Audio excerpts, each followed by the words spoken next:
All right, here we are, live again. A few minutes early. Look at this. What? 6 minutes early. We are crushing it. Hello, everybody. Welcome to Friday Podcast. We got Dave, Steve, two morons, as some would say. But we got some thoughts. And actually, this one's going to be, I think, a really good one. We have a new guitar that I've been teasing Steve with all week. I've been like, I told him, I said, I've been on this search for about a decade or more. I'm not going to go into it. I'll go. I actually. Oh, you do really? Yeah. What made you think you know? I went to the basic back of my brain. Okay. And I remember when we did a show. There was a guitar you said you would love to find another one of, but I don't think it's that because of the fixed bridge. Okay, so I sent Steve a picture, a teaser picture. Actually, I should pull up the picture. Well, no, I'll just show the parts of the guitar that I actually sent a picture, and yeah, it's awesome. I finally came across it. It wasn't exactly what I wanted, so I don't know. We'll get into it. Anyway, so stay tuned for that. If you guys can guess what guitar has me all excited, I'll give you one hint. It's from the 90s era. It was kind of a limited run. It was all over the guitar magazines back in the day. It's a little quirky. It's super fun, and it did not disappoint the minute I opened it. I was like, everything about it is so cool. And in fact, I was thinking I was going to repaint it because I wanted the one that I wanted, and I'm getting closer. Oh, I know. See, I think I'm giving too many hints away. I think you're giving me too many guesses. So, yep. So if anybody, so Steve saw a little bit of the bridge and a pickup, and he saw there was a Seymour Duncan in there, and since he knows it's old school, and then the other picture I sent two pictures, right? What was the other pic? Oh, a fretboard picture of the neck pickup with the inlay, because the inlay's got a certain thing to it that signifies kind of what it is. Anyway, super excited. You guys, I think you guys are really going to like it, and it sounds amazing. So the other thing is I've been getting a few pedals that I've been really interested in, and I actually got a delivery today, and I'm going to unbox it here. I do an unboxing. This is going to be great. This is like Christmas. We're like actual, like, we went from being like guitar nerds to like guitar gear nerds now. Oh, totally. Like the antithesis of everything we said we were. Yes, totally. I mean, it started with the Tonex and all those things, and but yeah. So beyond that, we're gonna also talk about some Bumblefoot. There's a thing I always go back to. It's a fun little classical piece he did, and I may have showed it once or something, but I'm gonna show the very beginning of it. It's all tabbed out. And it's a fun little piece that it's just this smooth legato thing, and it's got a beautiful little melody thing. So if you guys are interested in learning that, we'll go into that. Also, we're going to talk a little about Dweezil Zappa. Dweezil, on kind of the back end of, I've been watching, Ahmet Zappa has a podcast, and I never even knew about this. And he has a YouTube channel now for the last year or two. So I thought this was kind of like a new thing, but I guess he's been doing the podcast for a long time. And then the video version on YouTube. Is somebody at the door, Steve? Okay, last joke. So don't give me that look. So then, inside joke. So we need a new word. Yeah, you're scratching. You just blew it, man. You just blew it. So you just blew up my spot. Sorry, guys. Just laugh along with us. Hey, if you're watching this, please like, subscribe, do all that stuff. That stuff always helps us out. It's no joke. This algorithm stuff is so silly, and just that little like, clicking the bell, whatever, if you subscribe, and then share it if you can. Go to our Facebook or our Facebook page and click the like there too. That helps that out a little bit. So anyway, we'll get into the Dweezil thing and why I've gotten into that whole thing. And then I think Steve and I were going to talk about something else. There was something Steve was going to bring up. I forget. I mean, he played on Facebook. He played a Warren DeMartini thing, which I do want to talk about, which is amazing. But I thought there was something else you wanted to talk about this week. Well, I had a few things that we had discussed. I mean, I talked about Mateus Asado yesterday with you, and I did watch that video. Great song. Yeah, and we talked a few other things like so yeah. The Warren DeMartini thing was just something like kind of snuck on everybody. Yeah, I've been like kind of going down that whole rabbit hole of just learning all these great solos from the 80s. And just I tell you all the time, and then you tell me like how I get it wrong, but like getting the you did play one thing wrong in that. No offense. Yeah. I was like, I knew waiting for it. Something you're gonna be like. There was just one slide you didn't get. One little slide. Yeah, I knew you were gonna say something, but I am hyper focused and hyper vigilant about that stuff now, like to the point where so I was watching, and if anybody is familiar with the Mateus Asado breakup song, that was the one that I've been learning. There's this one section in this piece, and when I get it, I'll post it and I'll share it with everybody. But it's amazing how that fingering makes the whole thing sound completely right. Like when I'm playing things, like I just kind of muscle through things just to kind of go like, all right, I'm gonna do it and I'm gonna get it right, and it sounds kind of right, but it's not right.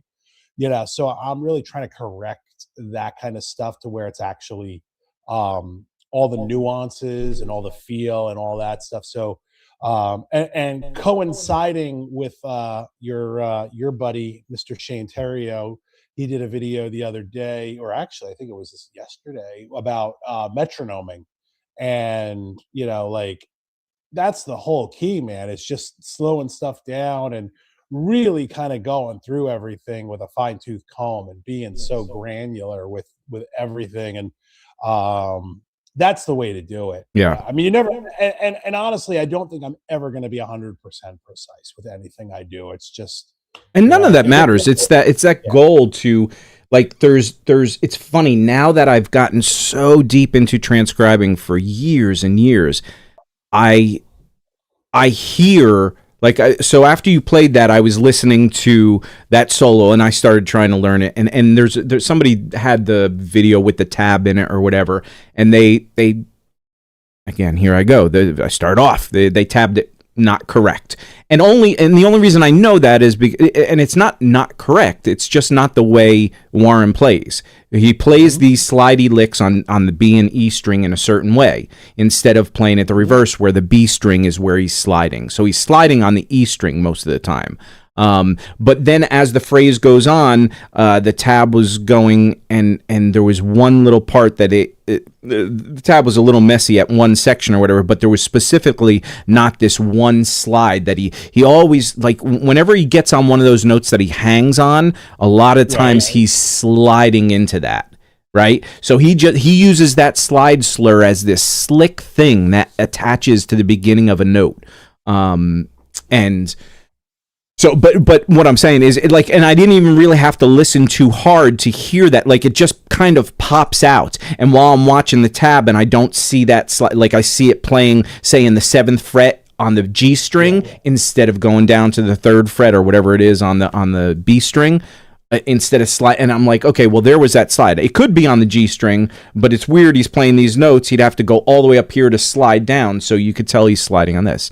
But like with Mateo, especially all that gospel-y kind of chordy stuff, that stuff is super important because it sounds stale without that. I mean, that's the magic of it.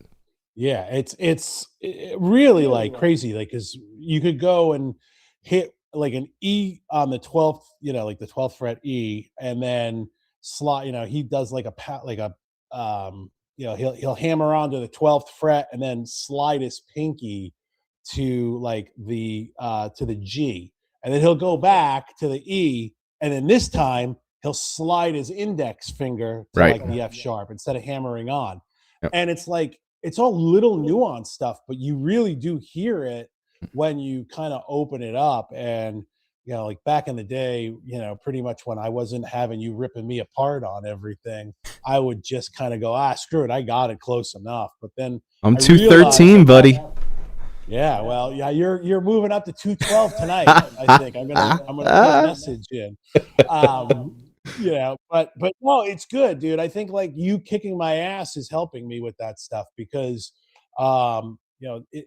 I think in general having somebody kick your ass is good because you get better. Like things come easier. Yeah. But definitely when I was doing it, I got to a point where I'm just like, I can't sit here and belabor like on everything. And I felt like I walked away with that. I was like, all right, it's good. You know what I mean? Right. Like Right. if the guy that plays the Stephen Pearcy solos commented and said it was good, I'm gonna Right. roll with that. You know, like the guitar player in Stephen Pearcy's band had liked it at one point. I'm like, all right, that's cool. If those guys can hang with it, I'm okay with it. Yep. Yeah. So. Especially because there's so much to learn. I mean, what are we trying to do at this point? I mean, unless there's something you really, really like, there are certain techniques that I really am so interested in, like even this Bumblefoot thing. I'm going to talk about the Ron Thal thing.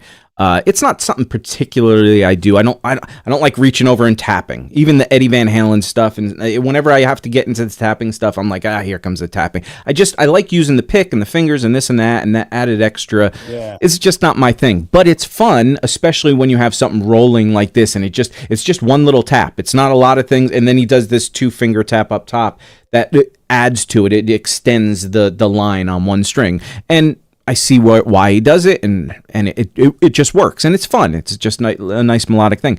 But the only time I really dive into technique-y kind of things is like when, especially Dan Huff. So all those things you're talking about where he'll play a note, slide down, and slide back into the same note. So he's literally doing almost a unison note. He's playing one note, but he's sliding out and in it, or he slides into the note, back out of the note, and then he'll bend up from behind the note, bend back down, and then slide back in. So it's literally one note with a little stuff going around it, but that's what makes it, because what that ends up being really is a singer, right? Singing melodies most of the times are 1, 3, 4, 5 notes, right? They're very simple melodies, but it's all the little intricacies that go between. Everybody could sing the same thing. They have different tonalities in their voices and all that, and timbre, but those little slides, and when people get too crazy with it, it sounds out of place. When it's natural and you just hear these little slides in and out, even if they're out of pitch,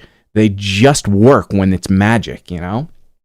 No, I think that's a great point because again, it's kind of what, like everyone, will go back to the whole more is more, but I think in this case, it's kind of what you don't play that makes you a more mature player and kind of hit, the notes, and you get breathy or you kind of pull back, and it's all the articulation, it's all the attack, it's all the way you kind of slide into a note, and definitely it's definitely singing, and I think the best guitar players do that. And it's funny, you said something to me not that long ago, and it made me like, I was like, you know what, you're kind of right. Like you had said at one point, you're like, we have more than enough technique to be good. Like, right? We have more than enough technique to be able to do it, and it's just the mental part of it. It's just putting all that together, right, and kind of putting phrases and building stuff. That's the hard part. At least that's what is the hard part for me. But we were talking about this yesterday when I was driving home from work, and it was just like, I don't want to do all the same stuff that I had always done, and that's where I kind of came into this whole just by virtue of watching Mateus Asado was completely just an accident. And I was like, wow, I never really got into this guy. And then all of a sudden I was just like, all week since last Saturday, I've been just kind of going back and forth and really getting into that whole style of like that gospel neo soul kind of thing. And I've always flirted with it, but it definitely is a rabbit hole that I've not explored. So that's kind of what I was up to, for the most part. It's funny how, can you remember back in the day when we used to, I mean, for me at least, and I think it was kind of similar with you, because whenever we jam, we'd be playing almost the same licks all the time. You know, we'd have new stuff, but generally we were playing, oh, there's Steve's picking thing. Here's my little pentatonic thing or whatever. You know, but I think for me, at least the last 2 decades, especially after transcribing so much, every day I'm learning and playing new stuff. So I don't even get to absorb it as much as I did with the old stuff, but it's a much more fun adventure. Like back in the day, I never thought about it enough, but if I really thought about it, I was like, man, I just play the same licks all the time. I just do the same thing all the time. I'll learn one new lick, but then I'll play that for a week, but I'll go back to those same things that are so easy, or why am I trying to get this 3-note per string Paul Gilbert thing like terrifyingly perfect? None of it has to be perfect. And with our interest being so vast, you know, we try and learn all these. Again, a Warren DeMartini one thing. We were both on the jazz thing a couple of weeks ago. We're going now. You're into the gospel thing. You were into the rhythms. It's just a fun journey when you open yourself up to not being perfectionist. Oh, totally. And it was funny because there's a great Julian Lage clinic that somebody just posted like last week, and I watched it, and he had something in there that was really like, somebody had asked him about practicing and kind of improving. Practice. Really, do you remember Allen Iverson? Yeah, of course. This is just practice, man. You're talking about practice? It was totally basically the gist of it was like, you don't need to keep practicing the same stuff. You know, like you've mastered maybe the scales and then it's just time to like say, all right, cool, you don't need to do this all the time. It's time to move into something else. And so that's why I don't really sit there and practice scales and running up and down with the metronome, because I feel like if I work at it for like a day or two, it comes right back. It's kind of muscle memory. And so it was like, oh wow, I never really thought of it that way. And then he said something that I have said to you before, and it was a piano player that had said he wanted to get into the blues, and Julian said he had started off with the blues, and I just like had asked him what he was listening to, and he said, listen, he goes, the only way you're really going to get into something is to get into something.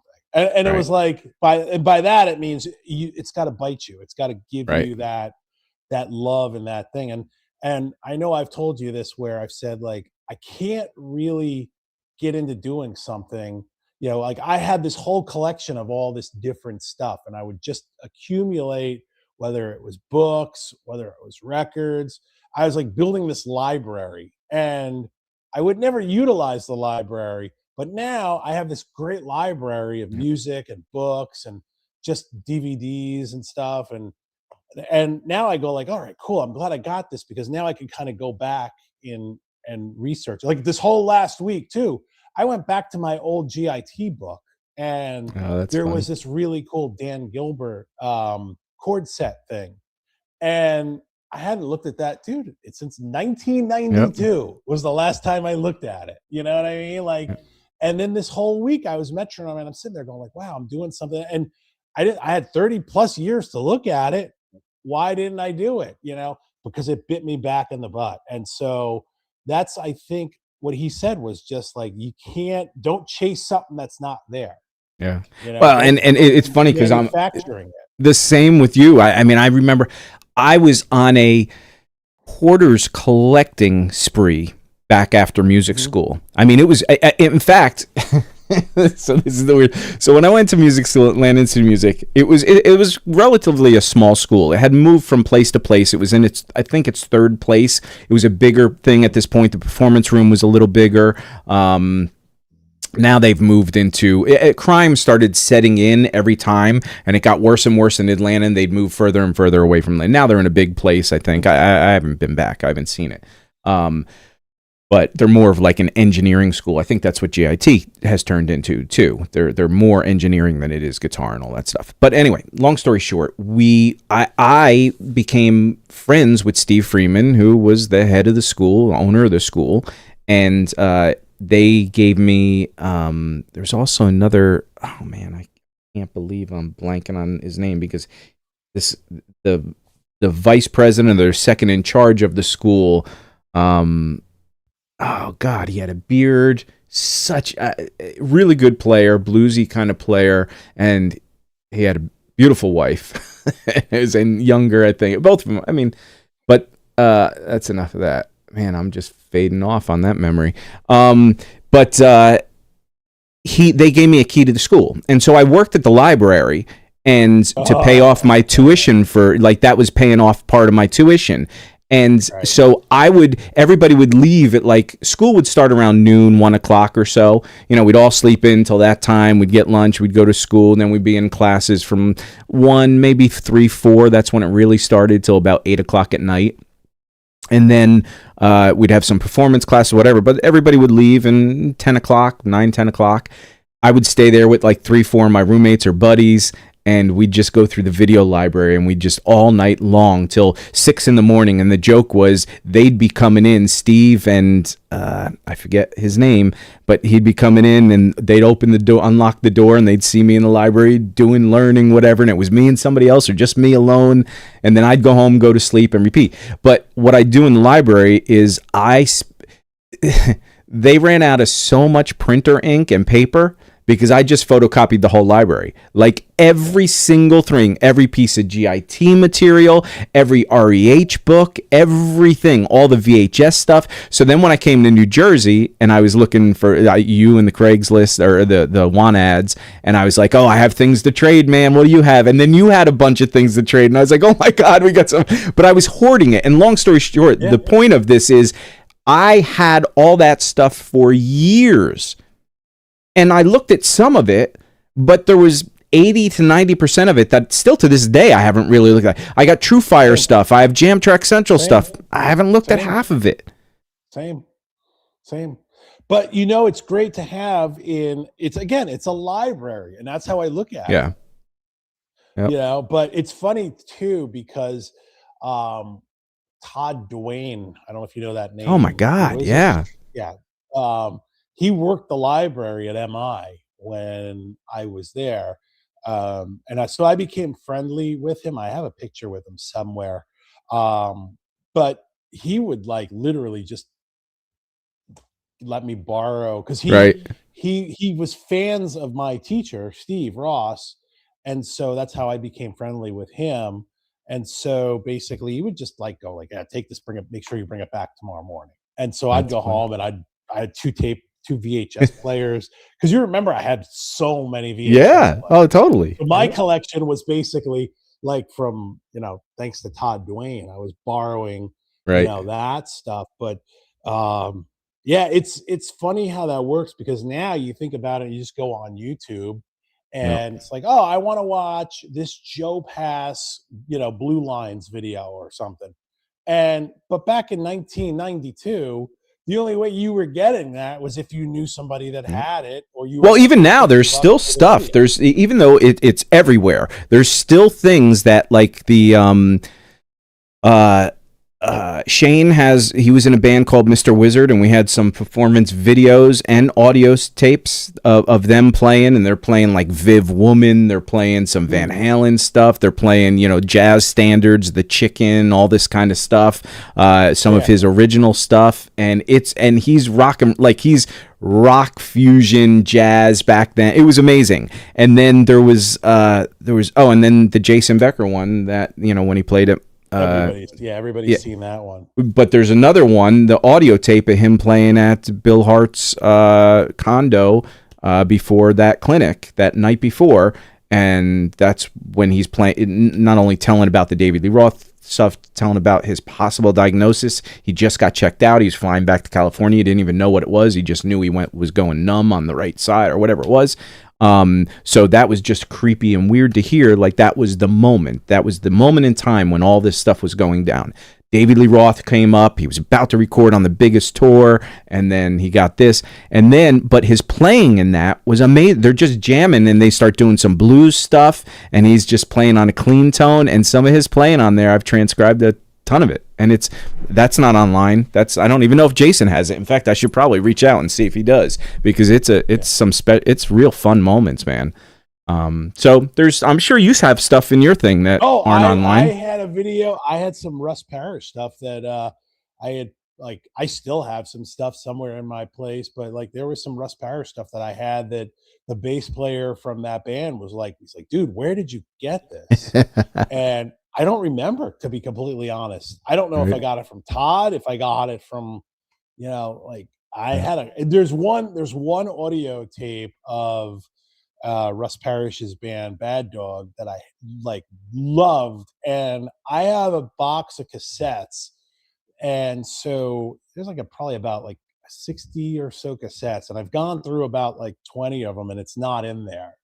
Oh, dude, if you Because ever find that, I want to hear I that. know, I know, I know, I know, I know, and I keep going on YouTube looking it up every so often. Right. That the Bad Dog demo, um, and so like that was just his playing was so freaking Yeah. good, Yeah. man. Those Even clinics, like vid audios that he did, insane, dude. yeah, yeah, Insane. yeah. So I mean, I get it. Like I did have some stuff. I know I've got some Steve Ross stuff that is pretty much I'm the only person that has, because it's some of the stuff that I had from lessons, and then Right. some of the stuff that Yep. he did he did a clinic. Um, I forgot where that was, but he did a clinic, and I had that. There's a Richie Kotzen clinic that I know I'm the only one. I still haven't put it. Wow. I have that. I had posted some stuff, but yeah, yeah, Oh, we yeah. got to talk I like. offline. We got to talk. I have I'm going back to hoarding, man. I know. Well, the problem is also that I I have thought you to gave me sell it. everything. I know. I still have stuff, but I have to convert it. Right. And that's also a huge pain in the Yeah, butt, yeah, because yeah. obviously you got to sit there. But I don't want the video stuff and the audio stuff Yep. to go bad. I did that years So ago. I bought one of those VHS to CDs, and then so that's how I VHS to DVD, and then I took the DVD and I ripped that and put it digital. And I mean, this was back in I the just day don't. when that was the only way to Yeah, do it. yeah. So I gotta do that. I gotta spend the time and do that, because I still have you remember my Oh, collection. I I mean, it do. was drawers Yeah, and drawers of shit. I still have pretty much, I'd say 80% of that stuff. that's awesome. 85% of what I had, I still have. The cassettes, not as much. I lost all my vinyl, pretty much for the most part. I think I had like about 25 records left from there, but all my books and magazines I still have. So That's awesome. I'm pretty lucky in that sense. And that stuff is priceless, Yeah. man. Like I don't care. Like I see GIT binders going for $500 on Yep. eBay, man. Like loaded binder. I'm like, wow, I would never sell that No way. original binder. No. Not photocopy, like an original binder. I'd never sell that. It's way too priceless to me. The memory alone. Yeah. Yep.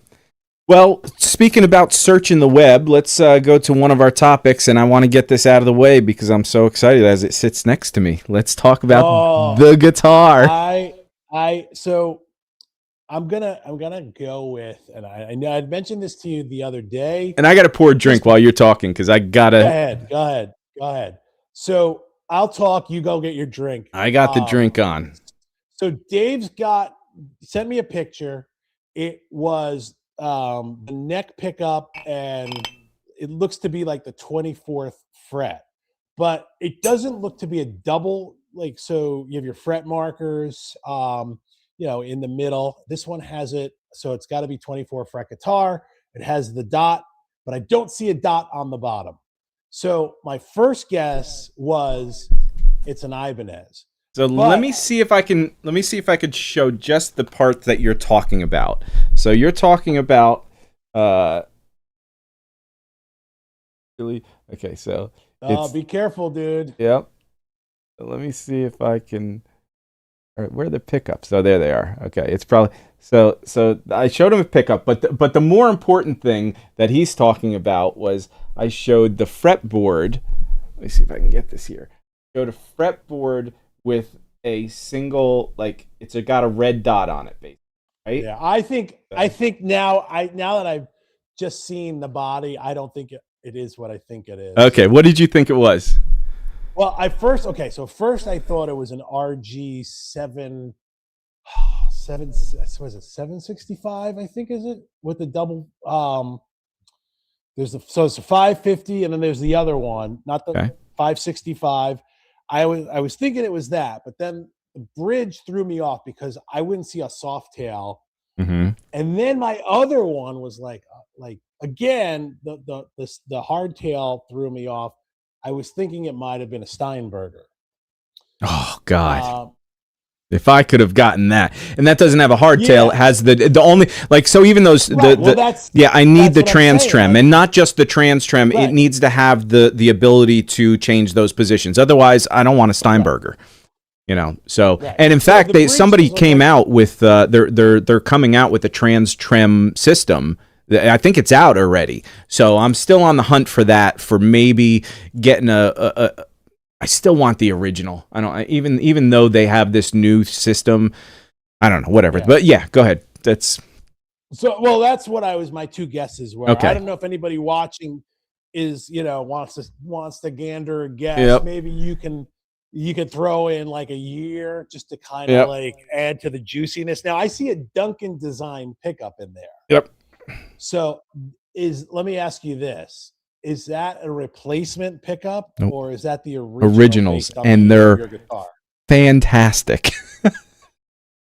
Yep. So that's an early 2000s or late 90s model? Late 90s model. Yep. Okay. Okay. No, you know what? It may be 2003, 2006, but it was in that range. Late 90s, early 2000s.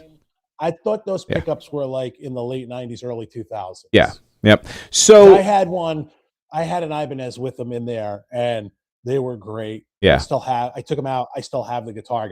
I still have the pickup. I got rid of the guitar. Okay. So if anybody wants to guess right now, I mean, I'm going to show it in a few seconds. But the other thing, if anybody back on that topic of having any unique bootleg stuff or videos or learning stuff or anything, let us know in the comments. We'd love to hook up and trade some stuff. We want to swap shit with you. We want to trade. By the way, get onto the... we're drinking the El Cristiano. I'm trying to clear this off. This is my brother's favorite tequila. He got it at Yankee Camp. It was just, I'm huge into tequila, and this one, he said, "Oh man, we have one at baseball camp and it's fantastic." And I'm like, okay, yeah, it's amazing. It's one of my favorites, and I've been milking the bottle, and it's about time to get a new one. So I'm gonna try and clear that off. Anyway, so. I see Kevin Bolton 5. My homie Kevin The suspense Bolton. is killing. All right, I'm going to tease a little more. Let's see what we got here. Tease a little more if I can do this right. And I'll show you a little of the neck. Let me see if I can overhead this. All right, I'll show you a little of the neck as it travels down. Okay, so here we go. We got a pick in there. Got this. It's got a double dot up here. Continues to go. You start getting to the body of the guitar, and then you get the one pickup. That double fret messed me up. Yeah. Then this is the picture I showed Steve. I showed him the Seymour Duncan. I don't know if my camera will adjust to that or whatever, but it's got two Seymour. Wait a minute.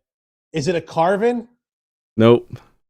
Fuck. It's got two Seymour Duncan singles. It's got a double, and then this is where it's got the fixed bridge, which is weird. It is definitely something that this is what I was not looking forward to. I was like, I don't know how I'm gonna like this, because also if I quickly let me just go to the end so that I can take it out. Okay. So then the back of it is killing me, man. Yeah. So the back of it's interesting. So the back is ESP. Nope. And it's made in where is it made in? Korea, I think. Indonesia? Yeah, it's made in Korea.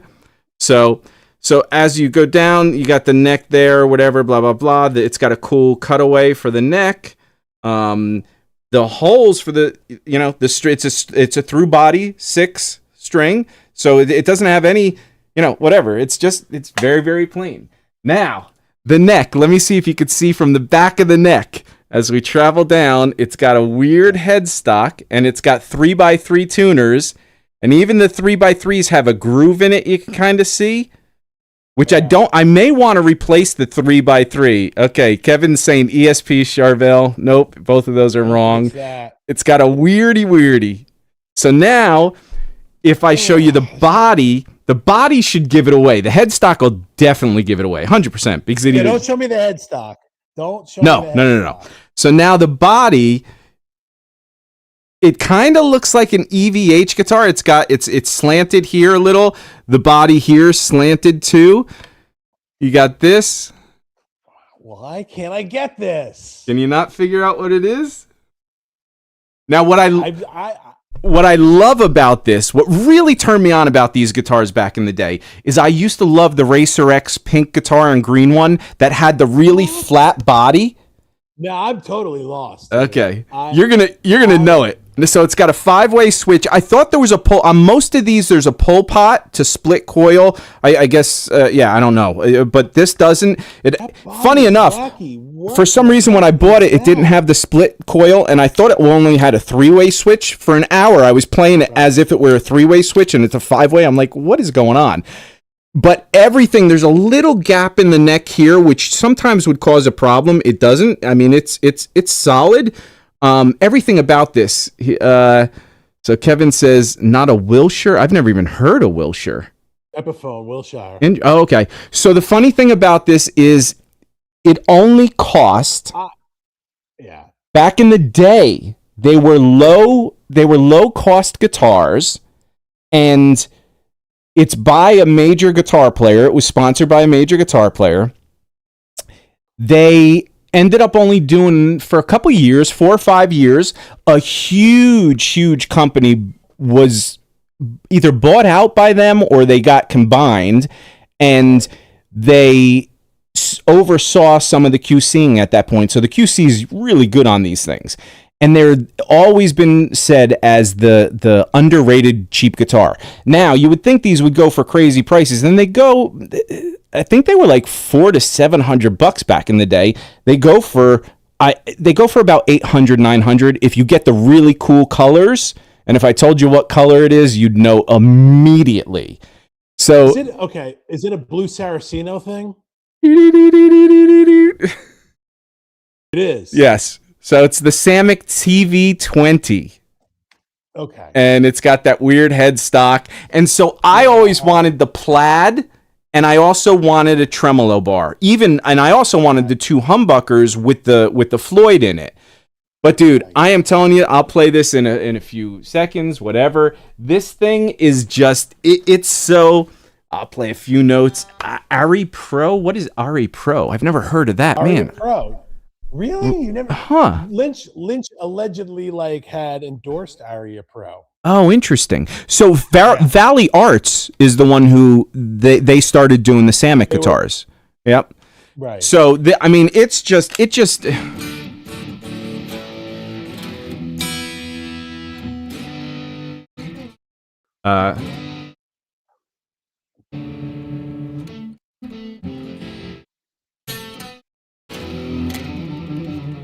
I haven't played all day, but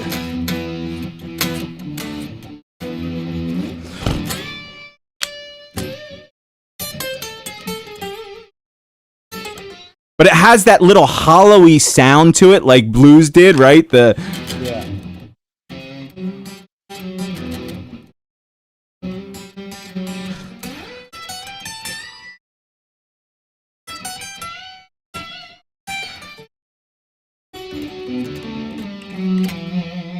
Right? It just, dude, I have not put this thing down. It is amazing. It feels great, and I don't think I have my.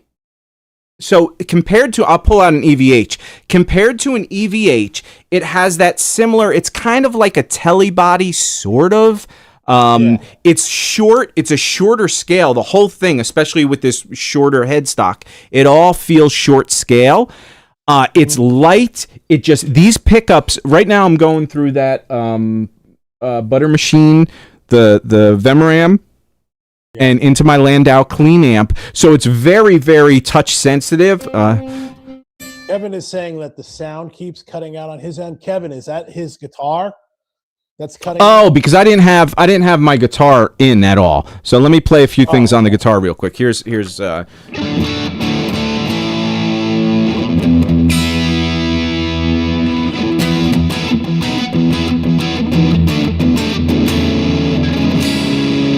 you can hear all the notes.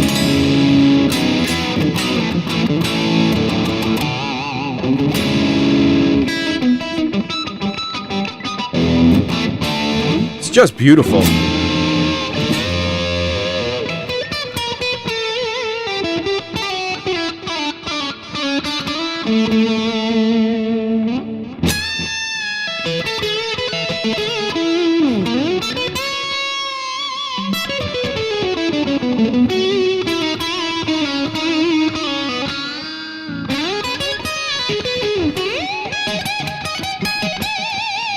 It just sings, and then those light notes.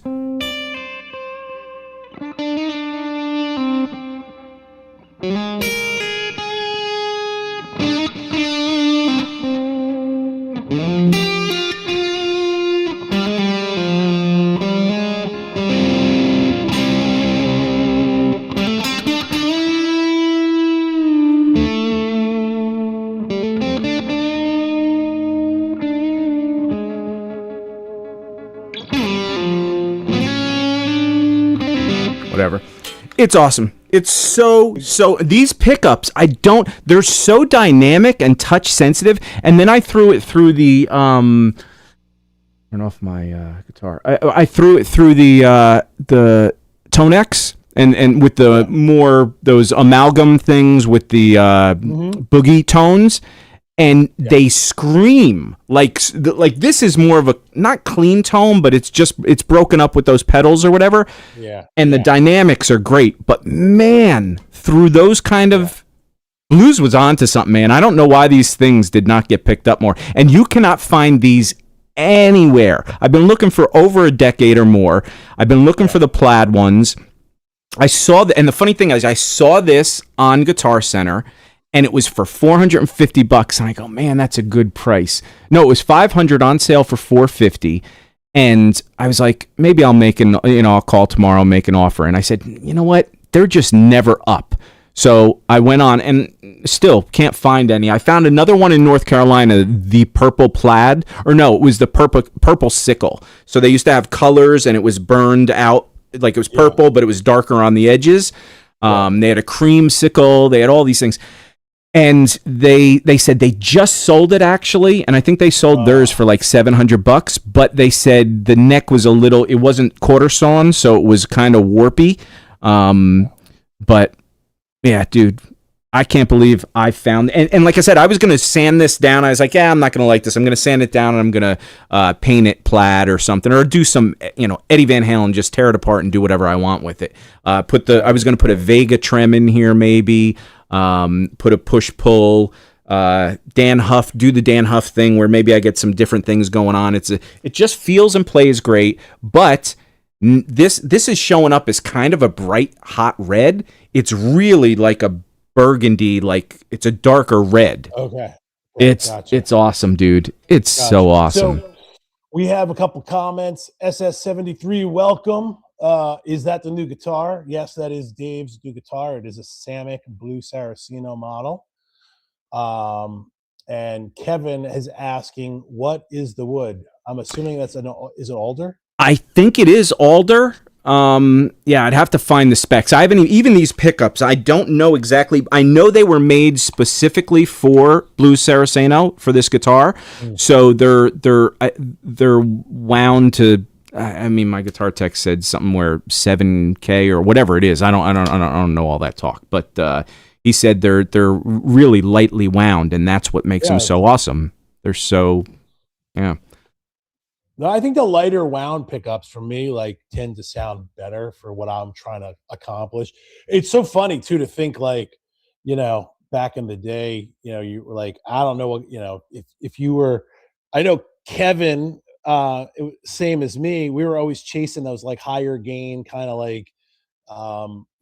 EMGs and the Lynch Screaming Demon pickups, yes, just the higher output pickups. But once you learn that it almost sounds better with less output. Yep. It's funny, like how you know, again, it's the benefit of time and experience and Yep. all that other stuff. But yeah, it's so funny. Like if I got a guitar now, like the last thing I would ever think about would be putting like something like that high Yeah. gain in. Oh, You know? totally. And Yep. that was also the reason why when I had the Charvel, I had gone through a few Charvels, and the ones that I didn't like were the ones that were like the higher gain. Like even though the JB is a high gain pickup, it was the other combination that was even hotter and ceramic that I Right. was just like I can't hang with this at all, man. It was way too hot. Yep. You know, Yeah. and So it's funny going back to, again, the EVH guitars that have hotter pickups. yeah, I just keep going. I'm like, oh, you know what? I mean, the cool thing about getting new gear is, especially stuff that you wouldn't think. Like, even though I like the tremolo bar, I hardly use it. I use it like Jeff Beck a little bit, you know, maybe pitch shifting, but also really just giving a little vibrato. But even now that my vibrato is more of a... And I don't have my guitar on again. More of a circular... I noticed that your vibrato's definitely changed since I remember it. Totally. I had more of an aggressive, nervous kind of vibrato back in the day. No, your vibrato's really gotten good. So what I was saying was, what you learn is, I'm learning that maybe, you know what, even those EVH guitars, maybe they're great pickups, but maybe some of those I'll start changing out for lower, less hot wound pickups, because I love the guitars and I love what they offer, but it's just a little too hot. So I'm always dialing down my volume knob to 8 or sometimes even 7 or 6, and so that 10 part is always pushing it too much, and then I go to my pedals or my amps and I change those to be less aggressive with that. But then there are times when I do want that, so maybe hold a few guitars with that. But this body shape, I'm starting to realize I just love this. It sits so comfortably, and this is like that EVH thing, and that's why I'm Ernie Ball. It just feels so great. And what about the so where do you land on the fixed bridge? So that's what I'm saying. I absolutely love this. I mean, it stays in tune. I don't find the need to reach for it or anything like that. I think I might. The Vega Trem is a cool option because it stays in tune really well, and it gives you that option there. But it is kind of like a fixed bridge, sort of. And it's a lot less. It's less than a Floyd Rose and all that, and you don't need the locking things. The only thing about this that's really strange, if anybody was ever interested in these guitars, and I didn't know it, it's a 3x3, which I didn't know what that meant.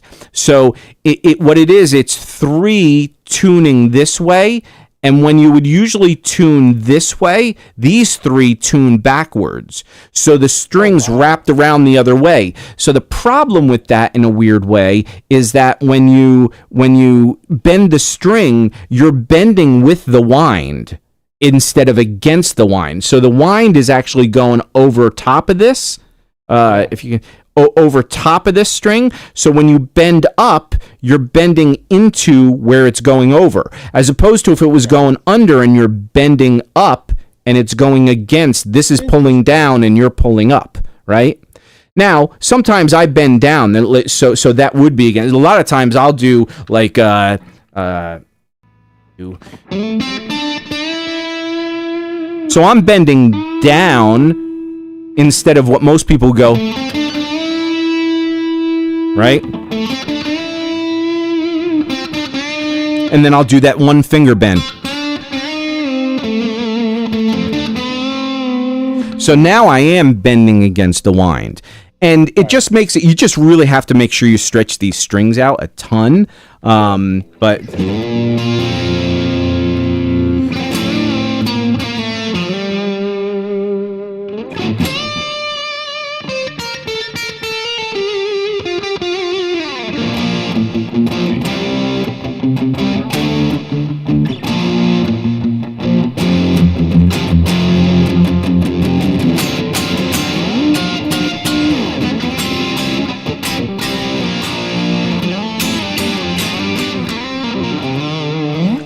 it's just, you can hear all the wood is really resonant. You hear everything. Yeah. So so far you're still good. It's all good. You're all in love.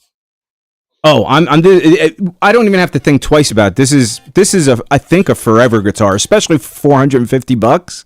I mean, Yeah.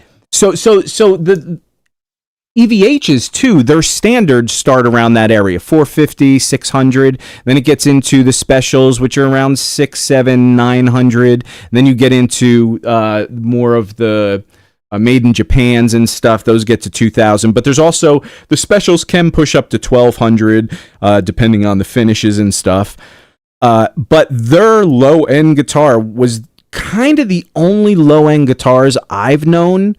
Like I have one, in fact, you know what? Let me pull that so I can show you the comparison to the bodies. So I have one that's a Koa wood. It was a cheapie. In fact, used, I think I got it for like $375 at Guitar Center, and it was one of my favorite necks. It's just awesome. So this guy is an EVH, again, the shorter head, right? It's got it looks like a shorter scale. It's got this body here. But it's for a $400 guitar, this thing is so super solid. But if you see the comparison of the two and the bodies, you can see how they're kind of similar, right? Yeah.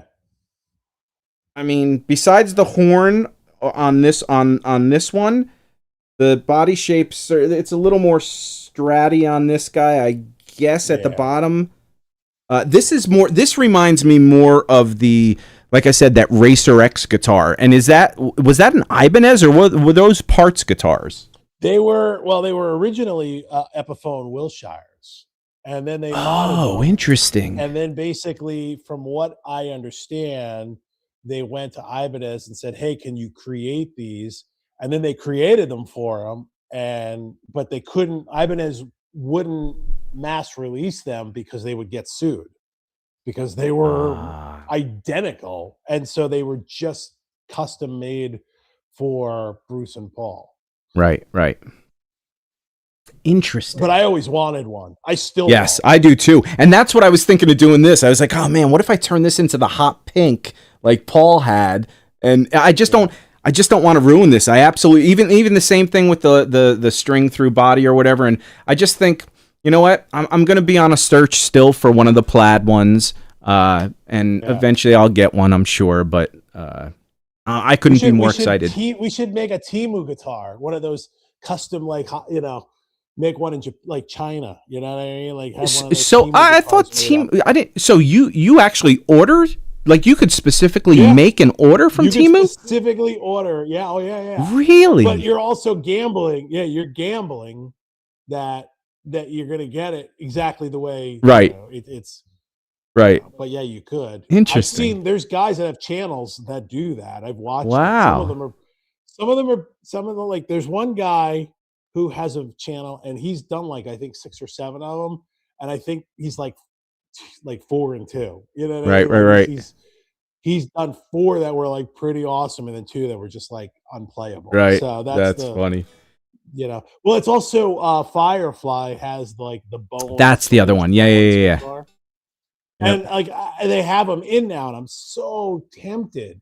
I always, when I talk to Kevin, and he never, I was just like, I always wanted one of those guitars, and then I sit there and I stop myself and I go, what am I gonna do with this?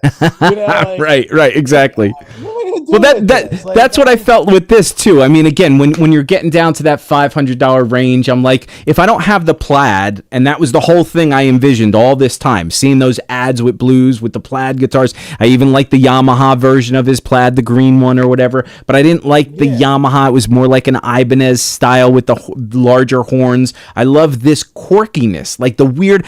Everything about blues was always quirky, with the hair, with the everything, using the amps his dad made, the pedals, like everything, and that whole thing was wrapped up into this. And I love that the dots are here, and there's just so much about this that I loved. And then when I was like the red one, I was like, I don't know.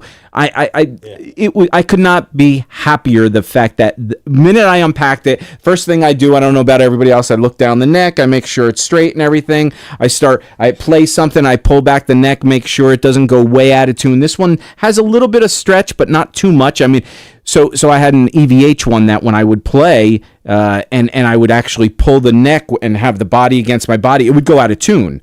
So this one doesn't do that, but it does if you put your first finger on the neck here and hold the body and pull it, it'll buzz, it'll fret. But you have to put a little muscle into it. But anyway, I checked those things out. I checked the pickups, make sure all the pots. This was loose. I had to re-screw that down. Everything else, there's a little rust. I'm going to clean some of this stuff out this weekend probably. Put in new strings. These are the strings that came with it. I don't know Guitar Center, which is really interesting. But I just love, I mean, everything. Where did it come from in the U.S.? What's that? What store did it come from in the U.S.? It was somewhere in Ohio or somewhere Midwest. Yeah, so which is surprising, again, with the cold weather and all the things. I mean, there's so many things that could have gone wrong with this. But yeah, okay. Yeah, I mean, I bought my, I don't know how many guitars you've bought at Guitar Center used like that. I did my Charvel, my lime green Charvel. Okay. And I was nervous because I had never bought it. And I was just like, I don't want to have to. But I think I had tried I bought 2 Charvels, returned them. And I was just like, I'm not finding anything local. And then this one that I had gotten, it came up, the lime green one, had been discounted 2 times. So it was down to it was down to like $690 something. So I was crazy. like, or six. It was no, I'm sorry. It was $650, and then with the tax, it was $690. So I was like, how can I go wrong on that? So I was just like, I got it. I had it sent to the Totowa, the store that we met up at, the Guitar Center in Totowa. I opened it up, and with the guy that we were hanging out with that day, and I played it, and I was like, holy crap, this guitar is awesome. And I still I'm looking at it right now, and I love that guitar, man. It's just, but I am very apprehensive about buying guitars online. But Guitar Center, again, we've had this conversation as well. Their used stuff, you get 45 days, and if you don't like it, you get a full refund, no questions asked, and it's not like buying from Sweetwater where you have to ship it back. Just bring it to your local. And that's especially if you're in a place like here. I mean, LA, we have Guitar Centers. We have the biggest one down the street. Then if you go 4 miles, 6 miles, you're in Hollywood. You got that over the hill. You got the Westwood one. You got the Northridge one. You got the Pasadena one. I mean, they're everywhere. So it's like half the time when I'm out in public, I'll just go, I'm going to stop in Guitar Center and just see what's hanging on the wall or whatever.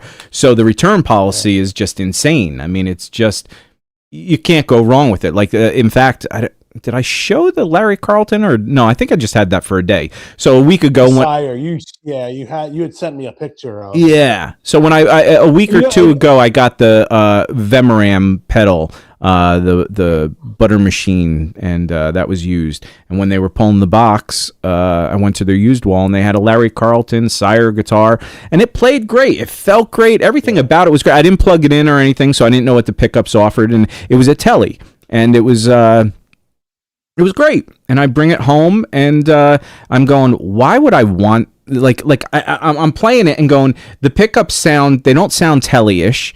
And I'm sitting next to an Ernie Ball Music Man, and I've got other guitars here, and I'm like, this doesn't offer anything that I need. I was thinking maybe it would offer me a Telly, and it didn't. It was not Telly-ish. It was a great guitar for that $700 used or whatever it was. But in fact, it might have been.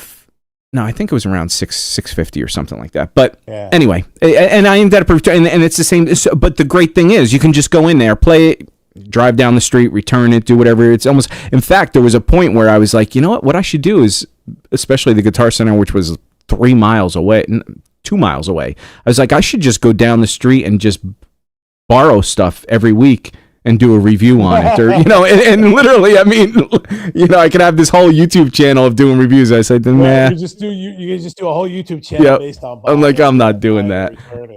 Except those guys would hate your guts, man. Yep. I see Mr. Val. So that's funny that he says Mr. Vaybot. I can't see if that's an I or an L.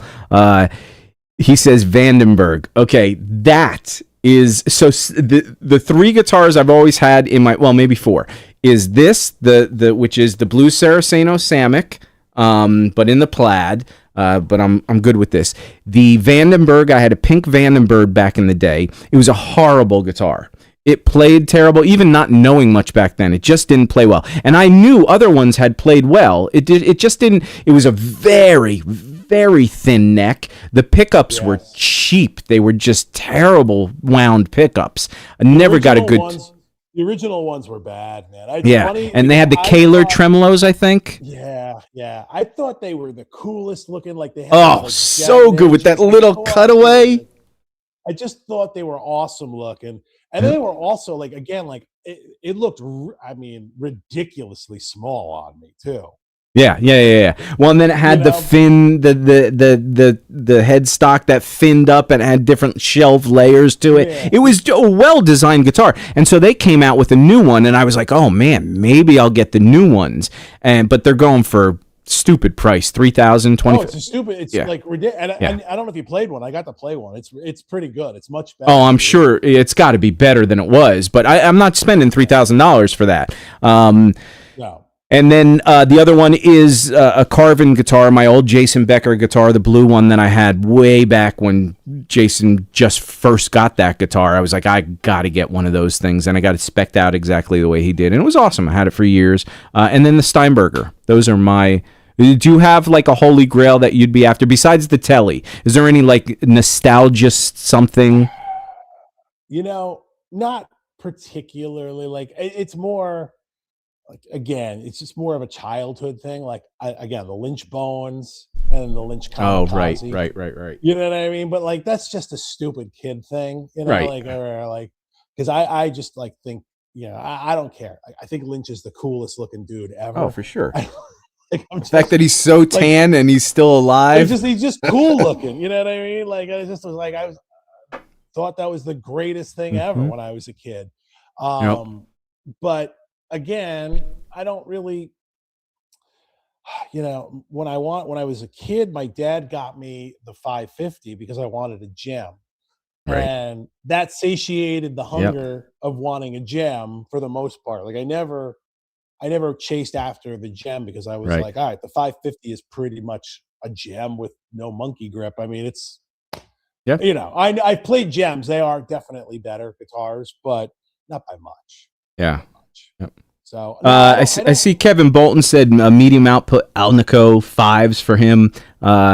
That's I mean those, and I don't know the specs of all this stuff, but those lower output kind of medium low output, especially when you start maturing as a guitar player and you really start just feeling certain notes, like that thing I played last week or whatever, the Scott Henderson thing, right? The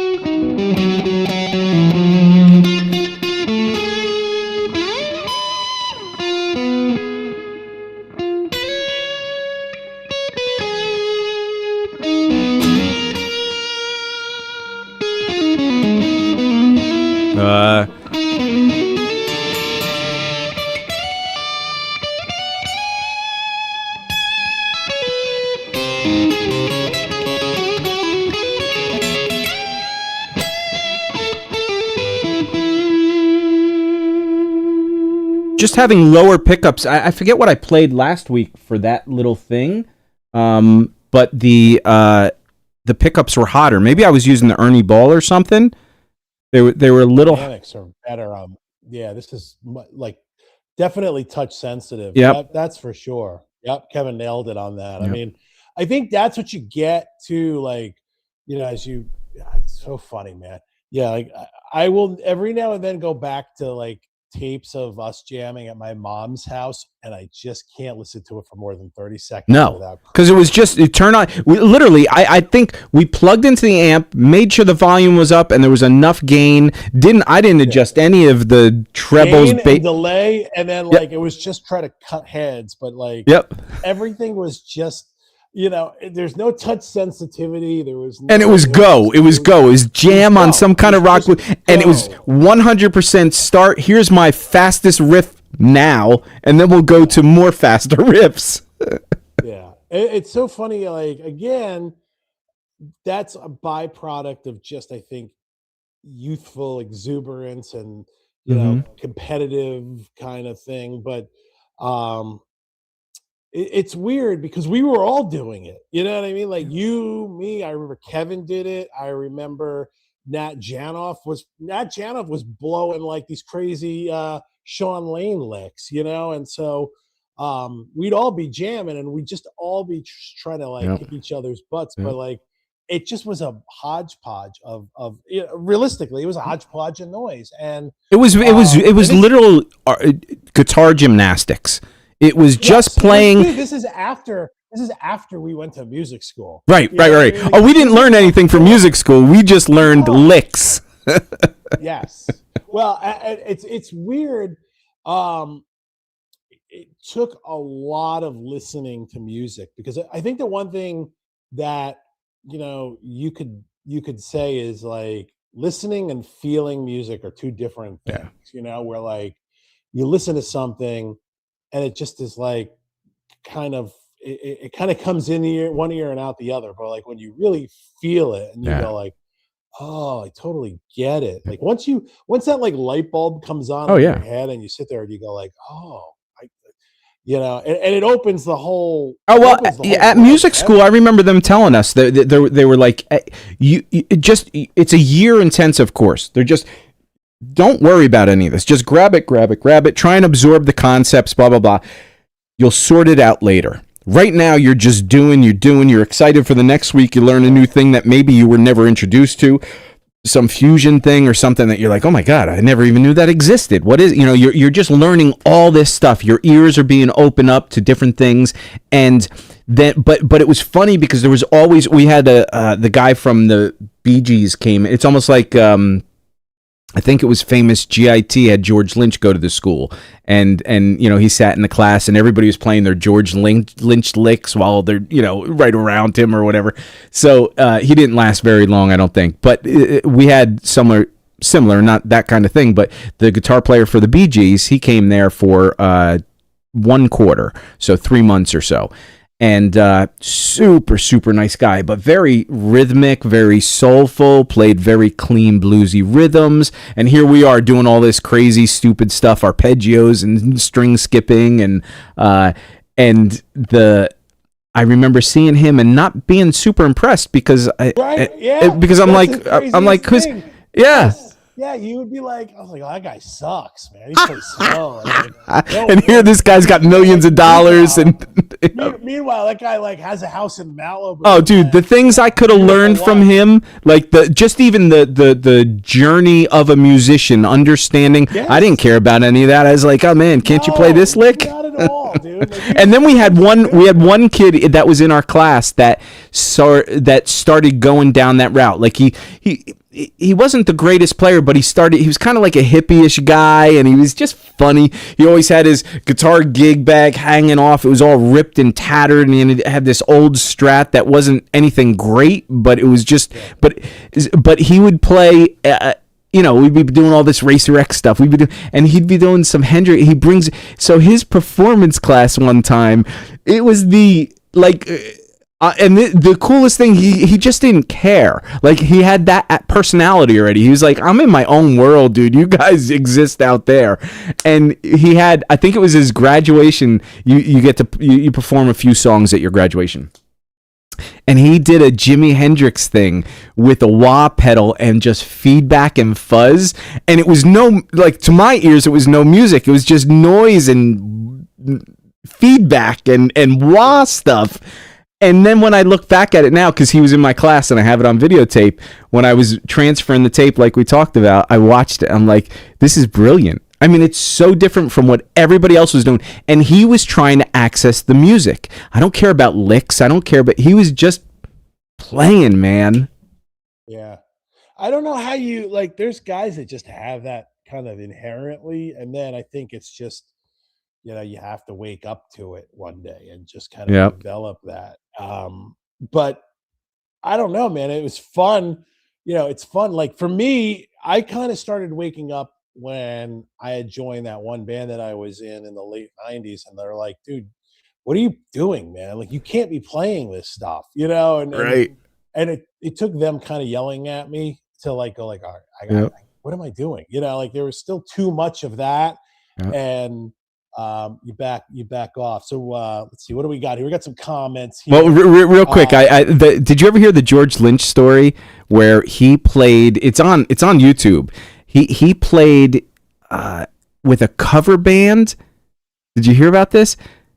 So No. he played with a cover band. Like he got up on stage and just jammed with this band that was playing a party, I think, if I got the story right. And he just gets up there and he starts jamming, and they're doing a blues tune. And literally from the beginning of the tune, they do it like one round of the blues changes, and the singer starts singing. And during his singing, George, there's two other guitar players up there. He's just soloing. He's just noodling and doing riffs. And then all of a sudden, the singer just looks over, and he can't compete with this because it's not working. So he just kind of drops off, and George goes into a solo. And then George kind of points to him, okay, let's get back to the singing. He goes to the singing, and he's still soloing the whole time. So the singer just walks away, and George it's basically becomes, so some people, yeah, I mean, yeah, it's funny. Yeah, it's just that there's like a certain self-awareness that you kind of need to have that, sometimes you just don't have. And even when you think you have it, you don't really Right. have it. Yep. And so let me just see. Kevin had said it's like everybody needed to get a prime lens for the speed competition. So the prime lens is a camera reference, obviously. Mm-hmm. Kevin is also a photographer like me, and it's funny because you're right. It basically, with it was a speed competition, and there were a lot of guys back then. I'm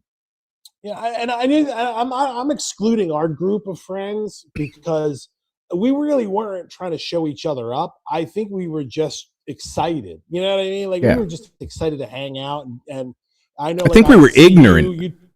Yeah, I think you'd come down, and Kevin would come over. We were just excited to hang out. You know what I mean? Like I don't think there was any, but like when I went to GIT, man, like there were guys there that were just just blowing lines that it was just like I was like, what the freak, man? This doesn't make this is a competition, and so it kind of got old fast for me. But yeah, I think that's the thing. So Ryan, hey Ryan, what's going on? It's our buddy Ryan from Guitar Center in Totowa here, our teacher friend, and he went to school with a kid that was like that. He said he reeked of cigarettes and showed up late to class. That's what this kid did too. It was just a mess. It was like Pigpen walking around. The cool. His name was Jeff, and I love the guy. And I asked some guys from AIM, some of the old teachers and stuff. I'm like, do you know where Jeff went? Because I know where some of the people in the class are. Some of them are on Facebook doing things,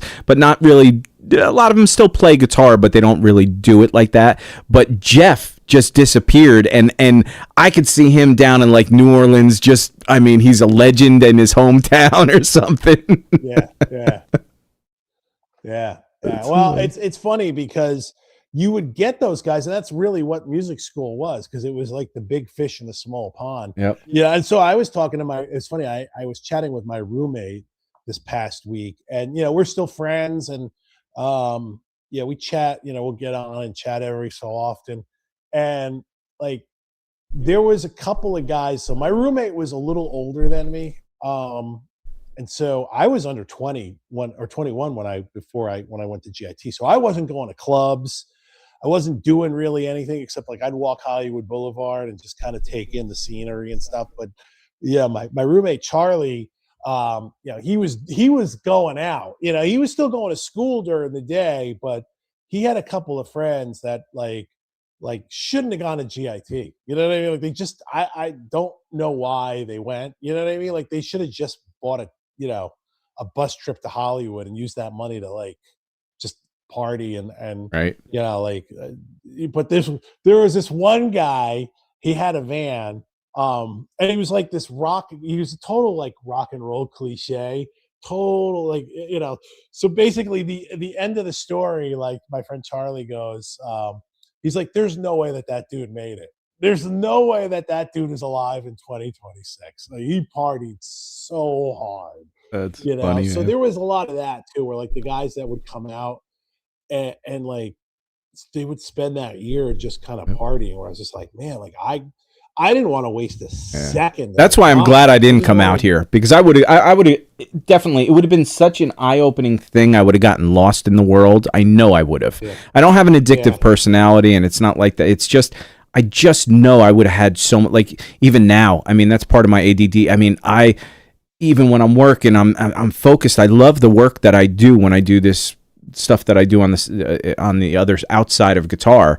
But I'm always thinking about tennis. I'm always thinking about guitar. I'm thinking about tennis, like, I got to get outside and get some vitamin D, and I go out and play some tennis this afternoon, and I'm like, all I can think about is this podcast and showing this guitar and playing this guitar. And then I had 2 pedals that were coming, and I was like, oh man, I can't wait to get those. And then and it's just, if I were out here and there was the Troubadour and all these things, and you get to be friends and you start sneaking in the car. I mean, when I first moved out here, dude, it was literally like the movie Swingers. Oh yeah. Dude, sure. It was all our friends were actors, and there were some. So we had this one guy that was on Days of Our Lives, and then he started doing Dark Angel, that show, and a few of and we had guys on General Hospital, and they were on our football team, and our Mario Lopez, and all these silly guys. It was just this big thing, but it wasn't a name thing. It was just we all ran in the same crew. We were at Dimples, which was a karaoke place in Burbank, and then we all came together. Now we're on the same baseball, softball team. Now we're just all hanging out all the time. Now we're going to the Playboy Mansion together. Now we had this rich person up in the hills that her dad invented the pacemaker. So he had this $52 million house. One side looked over Beverly Glen, over Hollywood. It was on Beverly Glen and Mulholland by the fire station. And the other side looked over the valley. Like, it was just, and it had these pools, these 3-level cliff diving pools. Inside the cliffs was a his and hers bathroom that was as big as a bedroom and living room. It was amazing. But so every day was an adventure, and we're just following our crew around like entourage to all these things. So if back in the day I got in a little crew or something, and I was going to all these music things, following Paul Gilbert around, I wouldn't have gotten anything done, dude. Yeah, no, I was pretty insulated in that. Like, I spent pretty much all of my time either at the school or at my apartment. The only time I would really go out would be on the weekends, and I'd go up in the like Runyon Canyon was right behind where I lived on Sycamore. So I would go up and hike and, walk up. We go up to the top there, and, it was like you parallel with the Hollywood and Griffith Park. And everybody's up there, dude. That's where Steve Lou. I had a plane ride home from New York one time, and I was sitting next to Lukather, and we chatted, drank the plane dry for the 6 hours or 5 hours that it took. And a week later, I'm walking in Runyon Canyon, and Steve, I guess his house is right up there. And he walks by, he goes, "Oh my God, Dave!" Like, it was the coolest. I was like, "Oh my God, how am I?" You see all these people. Yeah, it's so fun. Yeah, it was a good time. You got a call out, dude. When's the website gonna be ready? I think there's somebody at the door. I gotta go. Yeah, no, I was gonna try and get the Patreon last week, and I forget something came up that was really. I can't really talk about it. Something came up that really threw my weekend. I literally got nothing done. It was like a really not great weekend, whatever. So this weekend I've got a little work thing I got to do, but I am going to try and first, I got to get that Patreon thing up because I want to get you all the tabs. So there were a few tabs that I said, or the backing track that we're going to do. Once that stuff, and then the backing track. Yeah, the backing track that we can all jam on. Yeah, we're looking forward to that. So look, let's switch gears a little bit and let's talk a little bit about Dweezil Zappa. Okay. First, let's not pass up the comments. I want to include everybody, but Kevin's been talking a lot, which I appreciate. He said he learned a lot from you. You put him at a better level. So how long have you known Kevin? Oh, God. Kevin's a few years older than me, but like he's one of my best friends. I've known him since like 1988, 89. I've known him a really long time. Kevin was the cool guitar player guy. He like looked cool. He was like my troublemaker friend. He's like the funniest dude I know. And also conversely, he's the guy that got me into Birds. So he's a great guitar player, a great dude. We had kind of lost touch because he moved to Florida for a while and we reconnected. And then he was doing all these like bird photography. And I was like, what the hell is this? And then I started getting into that. And so like whatever Kevin does, I kind of follow. So, yeah, we've been friends for a really, really, really, really ridiculously long time. So I would venture to say he's probably same like you, one of my best friends for a very long time. All right, so let's talk about the Dweezil thing. So real quick, the way I got into this Dweezil thing, like I was mentioning, was and I do have one other. I want to show you that Bumblefoot thing, but I have one other thing that's about 5 minutes long that I need to let you all suffer through and watch because I'm so proud of it, and I found it, and it actually is really good. And I don't say that often about anything that I do, but stick around, watch that, like, subscribe, anybody who's watching this, do all that stuff, share, blah, blah, blah. I appreciate y'all. So the Dweezil Zappa stuff came about in our conversation this week because I was talking about watching somehow on the algorithm, Amit Zappa popped up doing his podcast.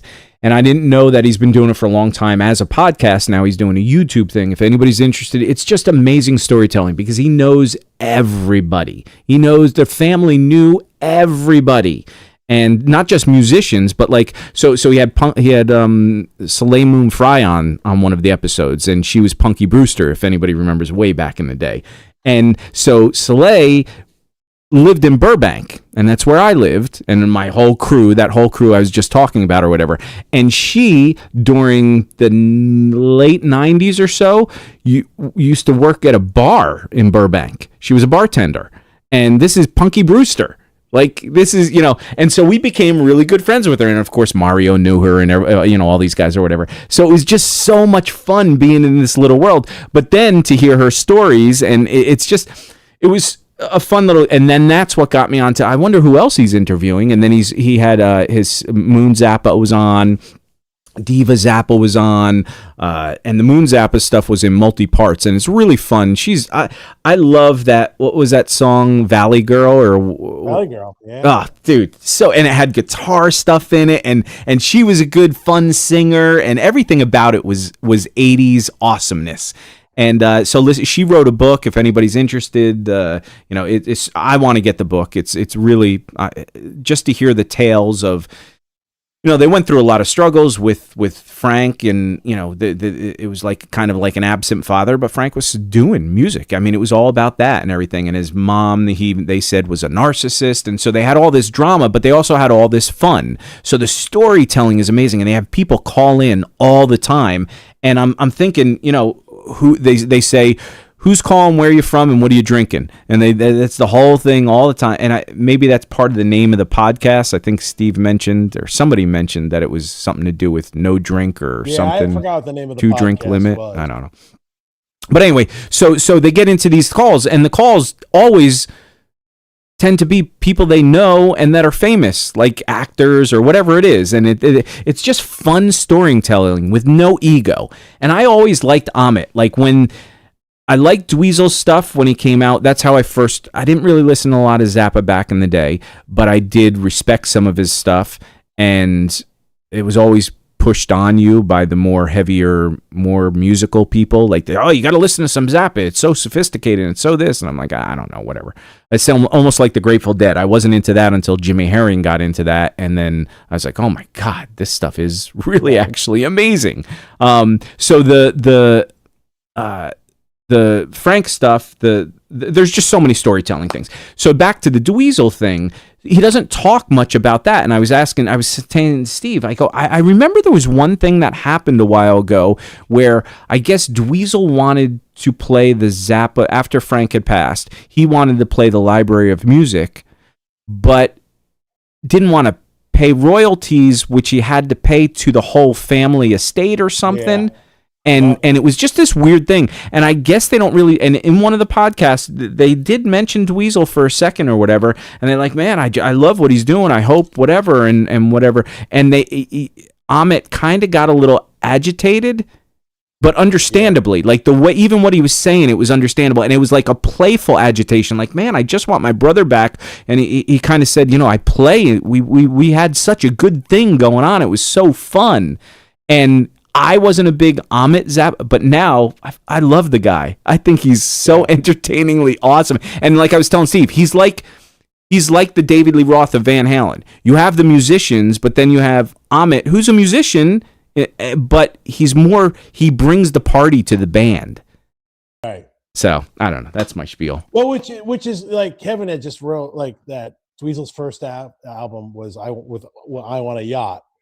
And it's funny because that's exactly, and maybe I listened to it with Kevin because that was the first time I had heard Dweezil with Bobcat Goldthwait singing, and it was such a fun, fun, weird song. Yep. And then like there was this big buildup. I remember the buildup. The record came out. I was pulling it up here. The record came out in 1990. And what I remember the most about it was that I think, and it doesn't say it here, but I believe Nuno may have been the producer on that record. Oh, interesting. I'm looking to see who produced it. Let me just see. But that record was so good. I mean, the tunes that I remember, I'm looking at it right now. Just first off, the Shugga with we're talking about the Confessions album. Confessions. Oh, okay, yeah. Yep. Yeah. So that's my favorite. Oh, hilarious. So good. Hilarious. And then there was another one that was named similar but was different. Yes. Well, the first one was called Shugga, but there was no they didn't do the whole like, hey dude, right. Come over to jam. No, dude, don't say that. Like, right. They didn't do any of that. That was just a song.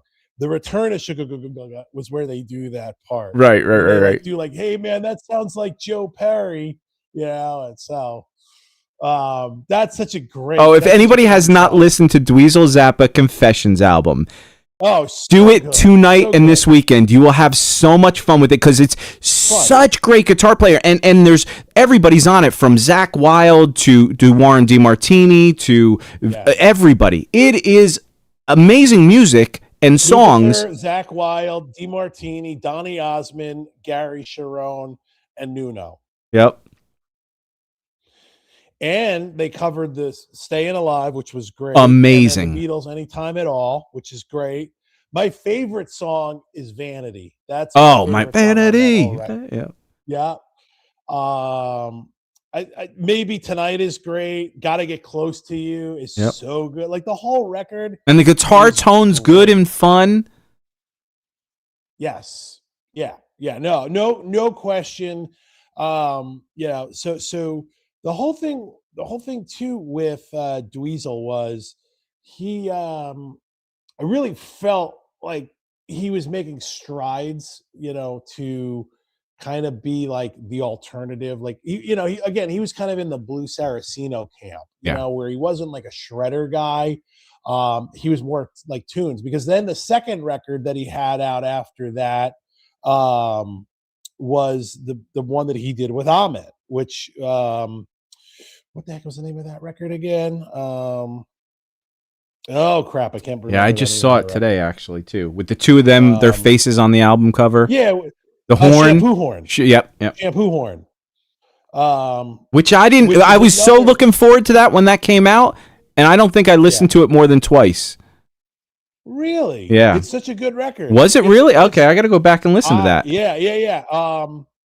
So I think Mike Keneally produced this one, if I remember correctly. Let me see. It's almost, to me, it's almost like when Steve Vai had Devin Townsend in the band. I couldn't stand that record, and so when Dweezil had Amit, and it was more of a jokey thing, and it wasn't the Confessions album that was all 80s rock. It was definitely it's definitely not the same type of record, but to me the songs are kind of like, they're not quite that like Zappa, like that, the Frank Zappa humor, but like I would tell you to go back and listen to it. Okay, I will. So my favorite songs on that are My Beef Mailbox. That's my favorite song on that record.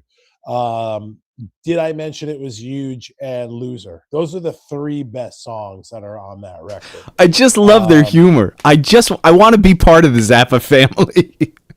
No, and then it's funny because he then doesn't have a solo record or until 2000, which that was the last record, and at that point I was so far out of that whole right, that whole guitar thing, that I didn't even realize that he had another record until maybe 5 years ago. So I was so done with all of that. But Dweezil was one of my favorite, and a fun guy. I remember at the NAMM show in 94, 95, when I went out there, our friend Pete Paccio was there. Rob Johnson, the super shredder guy from Ohio, and then Metal Mike, and then Rich Rodriguez, this amazing bass player here from New Jersey. Was the five of us.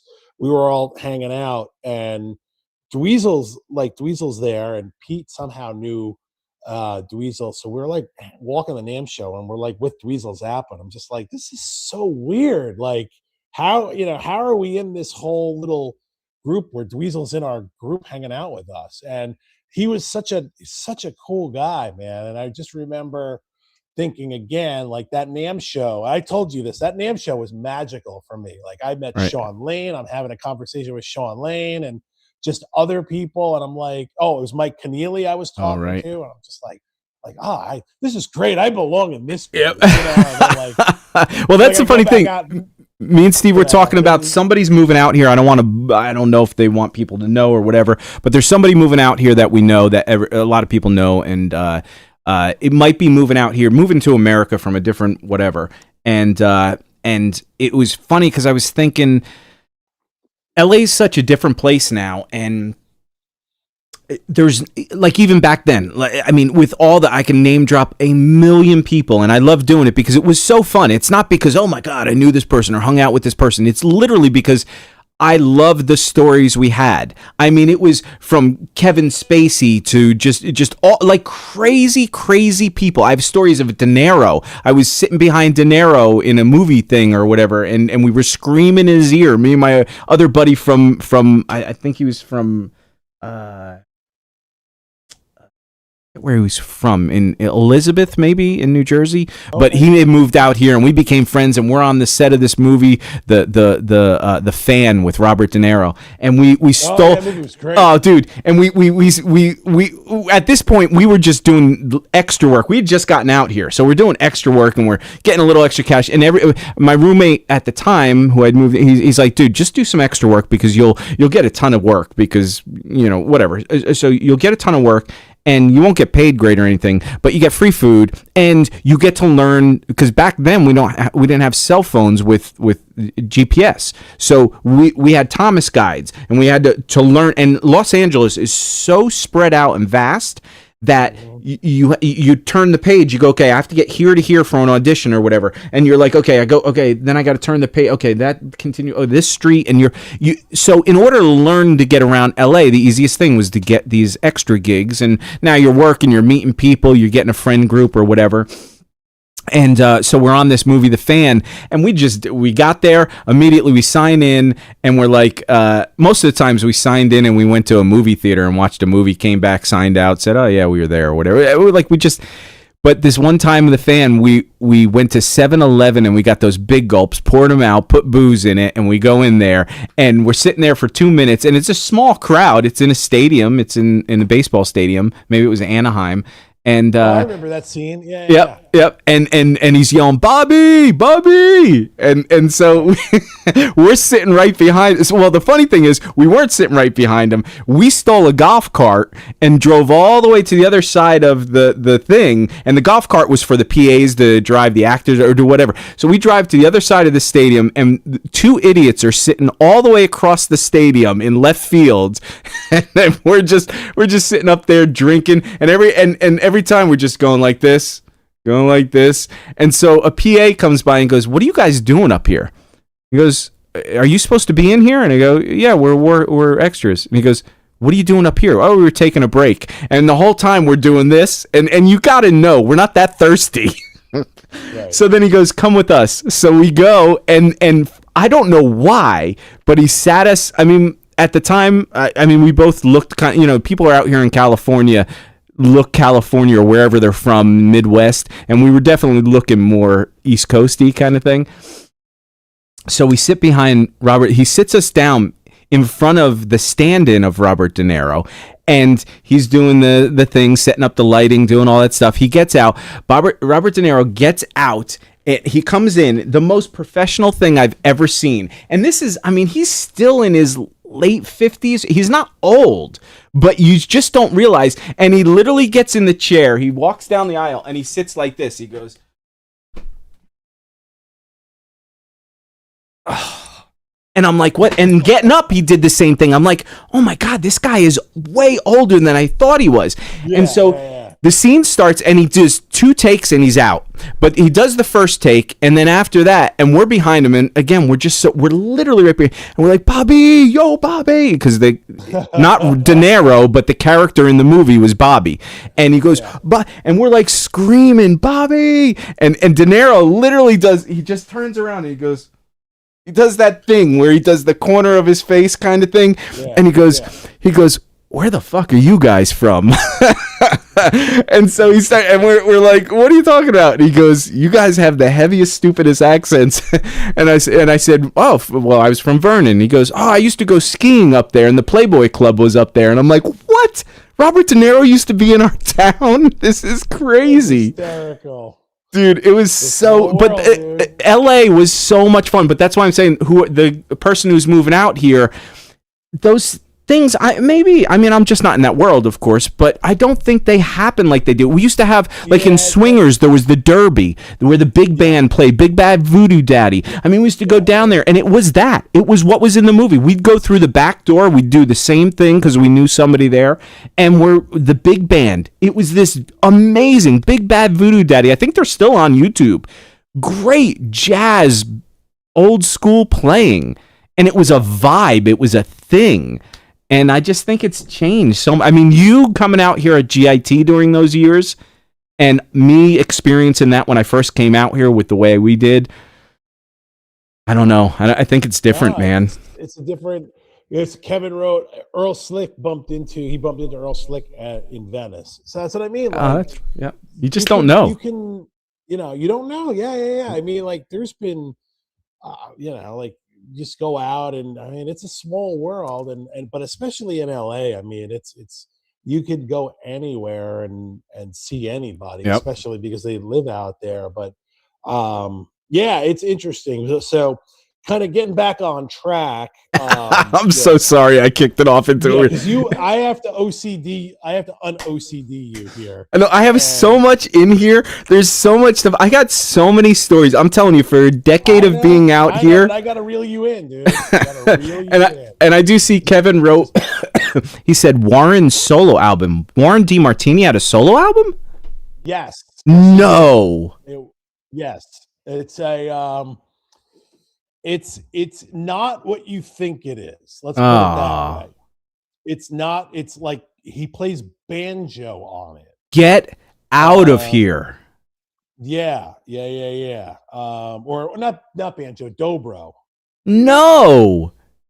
Yes. So there's no real guitar on it? There's some guitar on it, but it's not what you think it is. When did he do this? The record is called Crazy Enough to Sing to You. When was this? Was this during the heyday or after? No, after. Okay. 1996. Key personnel: Warren, Bob Daisley, Eric Singer, and Dweezil Zappa. Wow. And yes, let me read it. I'll give you an AI or like surmise. Kevin says sounds like Joe Walsh. Yeah, it definitely very good call. Definitely a good call. It's definitely like let me see here. Definitely sounds like Joe Walsh singing.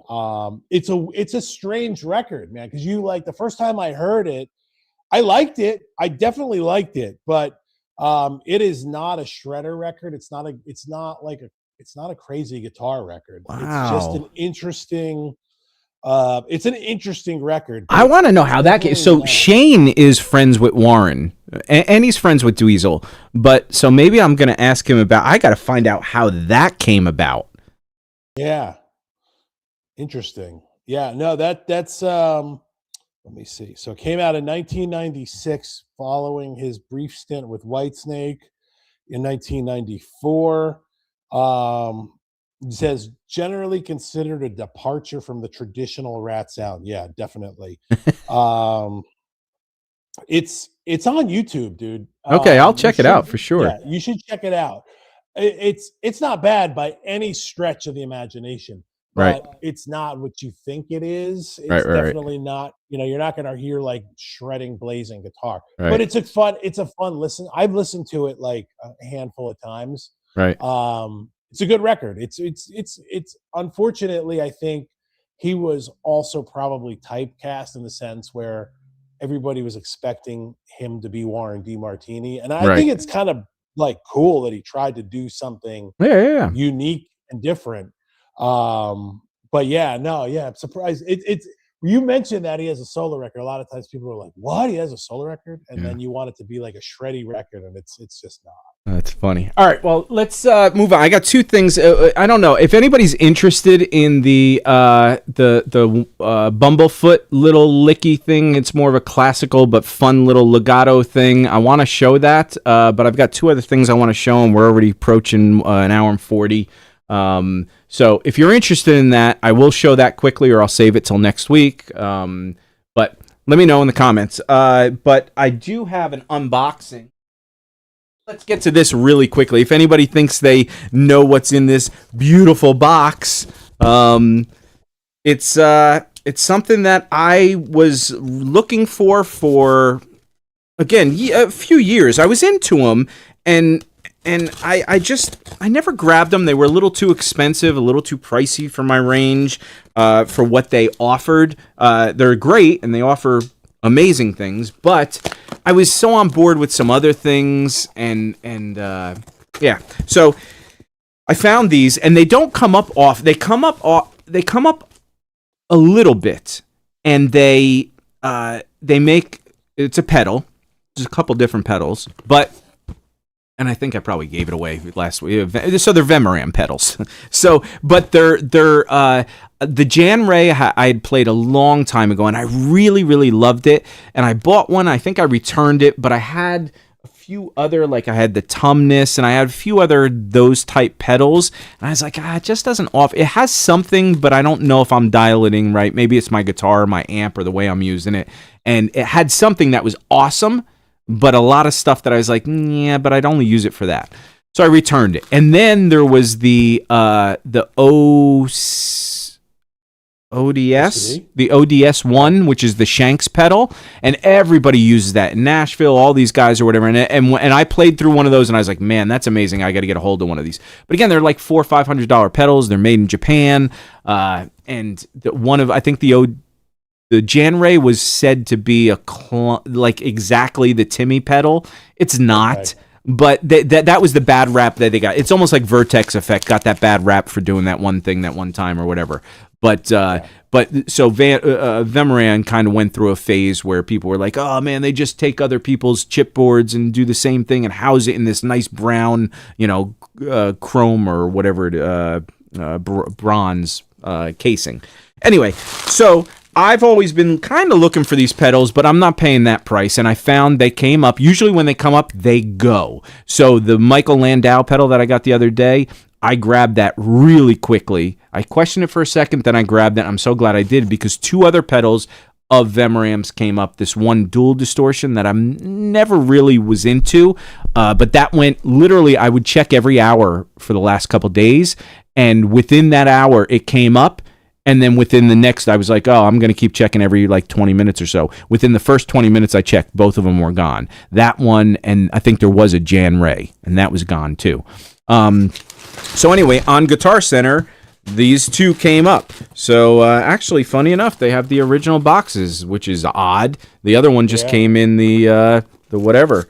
So that's kind of cool. That's interesting. So this first one is, let me go to my little screen here. The first one is the Jan Ray. Wow, it comes in its original box. That's pretty impressive. That's awesome. And it has the user manual, which is no big deal, but that's awesome. It's got a... Whoa, this is like new. It's got the cloth in the plastic. It's got the now you can resell it, dude. Seriously, it's got the sticker. It's got the screwdriver that comes with it. Dude, this is a win for sure. Yeah. This is not the condition I expected to get this in. So, yeah, the pedal is brand spanking new. So I'm super excited to play this one. I really, really like this. And again, I got them for $340 or something like that, where they're going for around $440, $500 generally.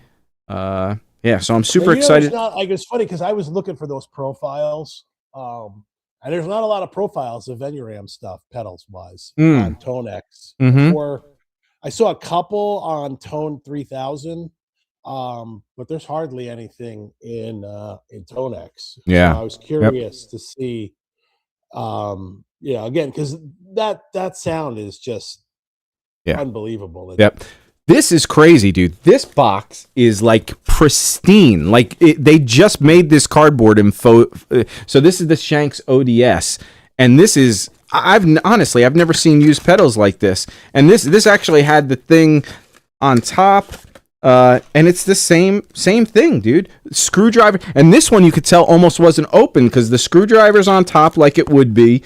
The cloth is here. All this folding material's here. Oh, this one even has the booklet. The rules of how to use it booklet. Dude, that's crazy. Like to go for $340 for that? Yeah, you made out on that. So I am. This one is pristine. In fact, all the knobs are turned to 0. This has never been touched. Yeah, well, you made out on that. So you'll have to set that up next. So I have one more coming from Reverb, and I've never bought from. So I'm super excited about these. I've bought one thing from Reverb. It was a SPL. It's called the Cabulator, and it's sitting up there. Okay. And it's a really good power soak. It actually, instead of clicking and clicking and clicking, it has a nice dial to it. It also has an effects out, so you could do a lot of things. It was one of the big things back before the, what's the one everybody uses? the brown one. It's like the Ox Box. It was kind of similar to that. There's certain more modern features that but that was the only thing I ever bought from Reverb, and I think I got it for $320. And my buddy, my guitar tech guy said, dude, grab it. You will use it. It does 4 ohm, 8 ohm. I forget what it does. It's great. So I had a THD power soak, those things. But those were very specific, 16 ohm, 4 ohm. They used them for certain things. And I didn't like the way they actually really raped your sound unless you use the first 2 settings. So anyway, so my experience with Reverb is so last night I saw this other one on there that I am so stoked to get. And so I'll show that next week. I should be getting it tomorrow. And funny enough, the guy's down right in Marina Del Rey. And again, it was $350. And this pedal always goes for $500 or more till $600-$700. Well, it's weird because I think like the whole gear, the gear thing is still, the used stuff is still on the downswing. Yeah. Now is the time to buy, especially pedals. Pedals seem ridiculously cheaper across the board. I see it like with guitars, but because I'm constantly looking for Telecasters, but more so with pedals. I'm like, wow, I can't believe, like I saw a Halo pedal the other day, and it was like, I think they were selling it for like it was stupid, man. It was like 120 or something like that. Wow. I was like, wow, that's crazy. And that's so interesting. I like that. There's no way that's gonna last long. Yeah. Man, somebody took a freaking bath. Well, you find these things like even the one that I'm talking about that is the last the last Vemoram that I'm looking for. It's a pedal that I'm not used to, and if anybody wants to guess, go ahead. It's well, you already have the Michael Landau one, you have the Shanks, and you have the Jan Ray. There's another one, and it's a pedal that I don't tend to use. I just don't use these things. But this one is made so well, and it's so usable in so many levels. Like a lot of times the Maxon, I used to use the Henderson, the Maxon, and the Landau SD9. And it's a great pedal, but there is a trim where the tone has to be dialed way down. Otherwise you get really harsh tones, and you have to blast the level, and the gain's just slightly up. Anything beyond that, you have like a little kind of movement, and that's it. Whereas these pedals tend to have a lot. And when it comes to this other pedal that I'm about to, I almost slipped, but the I don't know why I'm trying to keep it a surprise. I like surprises. Anybody got a surprise for me? Tell me in the comments. Steve's got a surprise that he hasn't loaded on anybody. I'm so impressed, dude. We talked about it. And so the I'm not unloading that surprise No. either. So the these personal jokes don't go very well on a podcast. No, they sure don't. No. So but just laugh with us, everyone. So this one pedal is so well made that it has such a range, and I want to use it in the way that it's not really meant to. So if you use it in the more subtle way, it makes your guitar sound so amazing. So next week we're going to have that pedal. I should be getting it tomorrow. It's right down in Marina Del Rey. It said it shipped today. And that was, again, only $300. He wanted $350, and I questioned it last night. I was like, maybe I'll make an offer. And I made him an offer for $303. And I said, I know I'm weird. I just have this weird thing with numbers or whatever. And I'm like, and I waited a half hour. It was like 1 o'clock in the morning. And I saw it was just posted that day. Now, there are 3 others of this pedal posted. And they were all asking for $1,200 to $1,400. No, one was $800.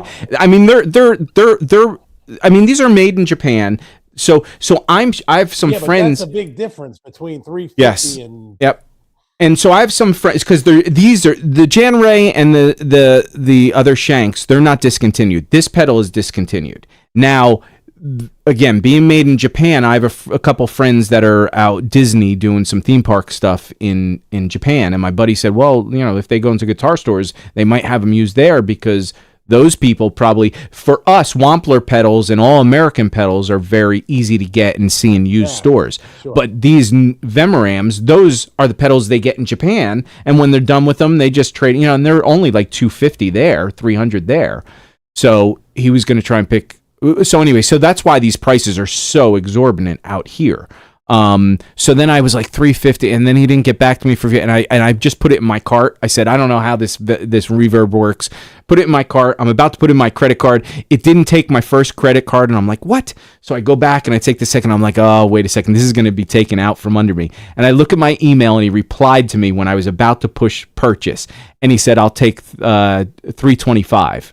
So he split the difference in the offer, and I was like, absolutely. So I'm so excited for that one, especially. I'm really excited that these things are brand new in a box. I know his probably won't be. Won't be, yeah. Anyway, whatever. That's enough with pedals, dude. Everybody, enjoy a pedal weekend. Let's get on to one real quick. This is a music thing. I'm going to go real quick to. So there's a thing that I played. And again, this isn't about me. It's just I was so happy to find this because it's not even I have a YouTube channel besides Guitar Breakdown that is my personal. I want to see this. Yeah, I am excited to see this. So it's my personal channel, and I was gonna try. I can't find it on YouTube. I don't even know what the name of the channel. I think it's called like This Guy or something. This Guy 33 or whatever the hell it is, and I don't. It was before I had Guitar Breakdown, and I was just going to post something. I was so excited. I had played this Scott Henderson thing, and I'd gotten it nailed down, and I played it. I know I played it probably about 8 or 9 times, and it's a 6-minute tune, so a 5-minute tune. So sorry, I'm making you sit through this. Fast forward if you want, but it's awesome. I mean, for me, like I said, I don't promote my own stuff. I'm not like I'm an awesome guitar player, but this I worked my ass off. And I remember I finally got past the solo. 4 minutes into it, I get past the solo, and then I start doing, and then I get to the last 3 licks of the song, and they're kind of complicated, and I'd always mess up, and it was only slightly, but I was like, nope, not good enough. I could fudge the music, I could fudge the audio, but I'm not going to. And so, and actually, when I messed up, I was always like, and I stopped. Like I literally didn't play through it. I stopped. So this is not the video that was on YouTube. This is the actual raw footage from my camera. And so you see me even going to sit down. And it's just so fun to see my place like this with not all the clutter. And my cat. I used to have a cat. Whatever. Anyway, so this is the Dolomite.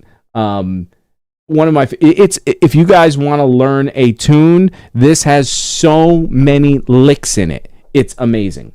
So share my screen. What year is this? Is this like 2010, 11? Actually, screen share. We got both of it. This is, man, good God. You know what? Do I have a date on this? 2010. December 2010. At least that's when it came off my camera. So 15 years ago. Wow. There might be an echo with me and Steve chatting a little bit. So, but get over the, whatever. And I might delete our videos on here, but this is just. Now, is this your same place?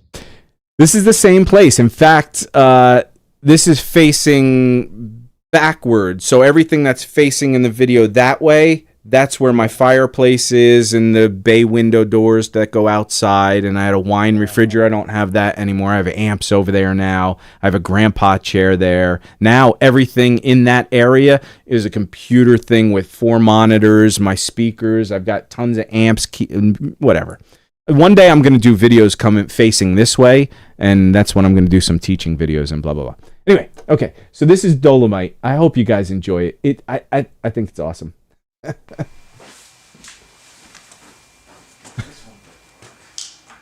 I got hair back then. Still wore a hat. I'm using my Bose remote control to start the music, and I just jump right in. I'm like, okay, put the volume up, not all the way, put it at like 8 or something, and you'll see me adjusting the volume a lot.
Wow. The copyright strike will be worth it, dude.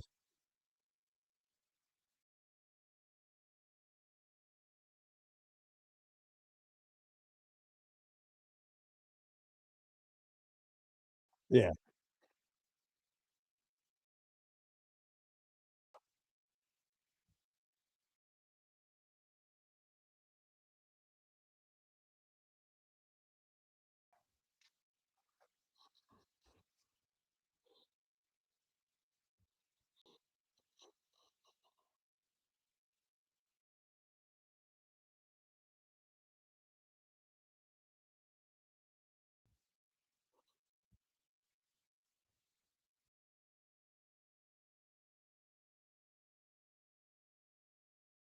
You were afraid, yeah.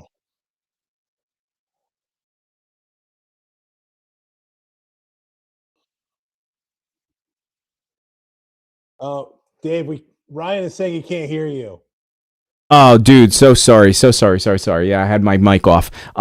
So and what I was saying was that it was a reminiscing of going back. Thank you for letting us know. There was again. It's not showing off. I'm sorry for 5 minutes of that if you didn't enjoy that. But there's it brought back so many memories of working so hard on something, and there were certain rhythmic things that he does in there where he does these double stops, and it's kind of just going and it's repeating. It's jana na jana na na na jana, and it steps over itself, and it was always, I would always miss one, and I'd be like, oh my god, I got to go back and record it.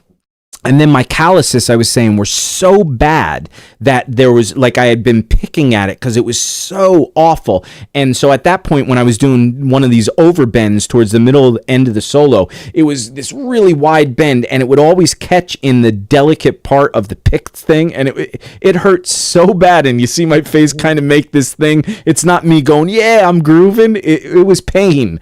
And then the last lick, not the open string lick, but the lick before that, where it's a pentatonic thing, da da da da da da, and it goes back down. That's not it's not a simple sequence that's normal. It turns over itself. It does fives and fours, or the way it pattern goes, it just switches in a weird way. And it's such a great lick. That was one of my favorite licks of the whole thing. But I would get through this whole thing and I'd get to that lick and I'd always miss a note. And I'd do the sequence upside down one way and I'd be like, ah. And there was a point, I remember this was my last take, because the take before, I thought I had it, but I had messed up a note, and I said, I'm just going to live with it, man. It's good enough. And then I did this, and it flew through. And then you see my cat walking around in the back. My cat she was so bored, because it was probably like, besides setting up the lights, I think I had done a lesson this day. No, because I wasn't doing lessons at this time. But it was a long period of time. It was probably a 3-hour adventure, because I didn't know how to light. I didn't know how to do anything. This is prior to my backdrops. Right. You used to have the white backdrop. So yeah. Now, at what point did you know? Was it that last line that you're like, I got it? Like, yeah, once I got through everything that last time, there was one part in the solo, even in this one, when he gets really crazy towards the middle end of the solo, he starts getting up to the higher notes, and it's a lot of notes going on over and over. He does a chromatic thing, then he comes back up, and then he does kind of like a pentatonic sequence. And there I not miss a note, but the timing's off. There's like one or two, and I may have missed a note. But I just buried through it, and thank God the whole thing all came together. It was just that song. If you follow through that whole thing, dude, there are just the rhythm alone is such a great thing. There are so many licks in that. So many great blues licks with the sixth intervals, with the open string lick, with the chromatic lick, with some of the simple the one phrase he does at the very end, dun, dun, dun, dun, dun, dun, dun, dun, like he's stepping up those notes. How easy of a blues lick is that, right? You're playing pentatonic and you're just stepping up the notes, but it's a rhythmic pattern that punches you in the face, and you're like, everything's dun dun dun dun dun. Then he goes dun dun dun bum bum bum. He offsets rhythms. Oh, I love that song. Dude, that's an amazing accomplishment to get through that whole piece. Because I mean, most of the time when I do something, I maybe a minute and a half is like I'll get through something and I'm like, oh, thank God, but. That's a hard piece, and you got through the whole thing. I mean, kudos. But even those rhythm, thank you, the rhythm parts, like if you notice, there's certain low note picks that he does, and he just randomly not randomly, but he does them in rhythmic things where he keeps it's like 16th note rhythms. You kept all the rhythms. You didn't really like. I mean, I heard a couple of things, but nothing that was like egregious. Oh, you're 212. You're right underneath me, dude. I'm 214, dude. I'm 214. No, but like I didn't hear anything like that was. It wasn't like a missed slide. It was just it wasn't timed. Right. Yeah. Oh, the time and the funny thing too, if you see in there, you see I'm adjusting the volume knob a bunch and everything, trying to get that, because I was really dialed into the tone and trying to get that was the best tone I ever got out of my Sir amp, and I was using, I think, the Maxon SD9. I was probably using the Ibanez AD999 as a delay, and I don't think I used any reverb at the time. I just used that was it. I mean, maybe I had an RC boost kind of boosting it a little bit, but it was just a slightly broken up Sir amp with those pedals in front, and it was good. Sounded good. Yeah, the tone was great, and the funny thing too was the you see one part where I get this one squeal, so I put the pickup switch to the neck pickup just for that squeal in the slide, then I go back down to the bridge pickup. And it's just all those little things mattered because it made those pinch harmonics or whatever make a difference. Right. Oh, dude, it was so much fun. So much fun. Let me know if you guys enjoyed that. If you want to see more stuff like that. Great. I love that stuff because it's just fun to see that old, that stuff, and it kind of where you are, where you are now, and just kind of reminiscing a little bit. If you guys want to learn any of those licks, again, there's just a boatload of them. Try and find them. I'm sure there's a million lessons out there. If you want me to throw you some tab when I get the Patreon this weekend, we'll get some of those tabs up if you guys are interested, or if you want a lesson on that kind of stuff. Let me know. But anyway, we'll save the Bumblefoot stuff for next week. We're already 2:10. I think that's where we might wrap it up. Dude, what do you think? It like crazy. It just goes. How does it Seriously go so fast? 2 hours went by. The weekend already, buddy. By like it was 5 minutes. I can't believe it, and I don't have to answer the door anymore. So what do you want for Christmas? Almost Christmas, dude. All right, man. Everybody, thank you so very much sitting through us just chatting. Again, it's almost like you're a fly on the wall because we do this more because me and Steve kind of have a fun Friday night doing this. I like having a drink. I like showing some new stuff. I like hearing what Steve does all week. The whole point of this was back in the day. I was always telling Steve, dude, let's do this thing where, you learn something and then I learn whatever we're doing that week. And then we share, like you show me the lick you learned, jazz, blues, whatever. And I'll show you the cool little thing I learned. And we learn, every week and hopefully we can get into something like that. Once you get your guitar plugged into here, do I hear? Yeah, I still have to kind of get over my fear of like you are fearless with that stuff. I'm a little more tepid with that kind of thing, being a little more anxious about like getting on and playing, like where you'll just go for it. Get over it, man. It don't matter. Yeah, Nobody. This is a judge-free zone. So anyway, everybody, you should definitely have Ryan co-host. I think he's a better guitar player than I am. So. Ryan, come in. We gotta get a third in here eventually. We're gonna get hopefully next week we'll get Ryan to be the youth voice. He'll be our under 30 crowd. Oh, that'd be interesting actually. So we hopefully next week we could have Amalgam in. We were talking to him a week or two ago. I got to touch base with him again. I was talking to Shane Terrio and he said he would jump in a couple weeks or so. So hopefully we will get a third in here. That's going to be. We've got so many people, and we've got again, mystery person moving from England, interested in joining us. So there's that person, which is definitely going to be a unique conversation. We have some people. We just have to kind of get it together, but we will get there eventually. Everybody. I like at the end of the night, we both end up folded arms. that's when we know it's over. We're just like two dudes. It's not going to be I think we're live. It's gonna with the I think we're live podcast. It's going to be the folded arms podcast. I'm finished. All right, guys, have an amazing weekend. Thank you again for joining. Like and subscribe. Come back and write comments. Let us know what you thought about it, and if there's anything you want to see next week. We look forward to another fun week next week. That's about it. Steve, have a great weekend. We'll chat. All right, later, guys.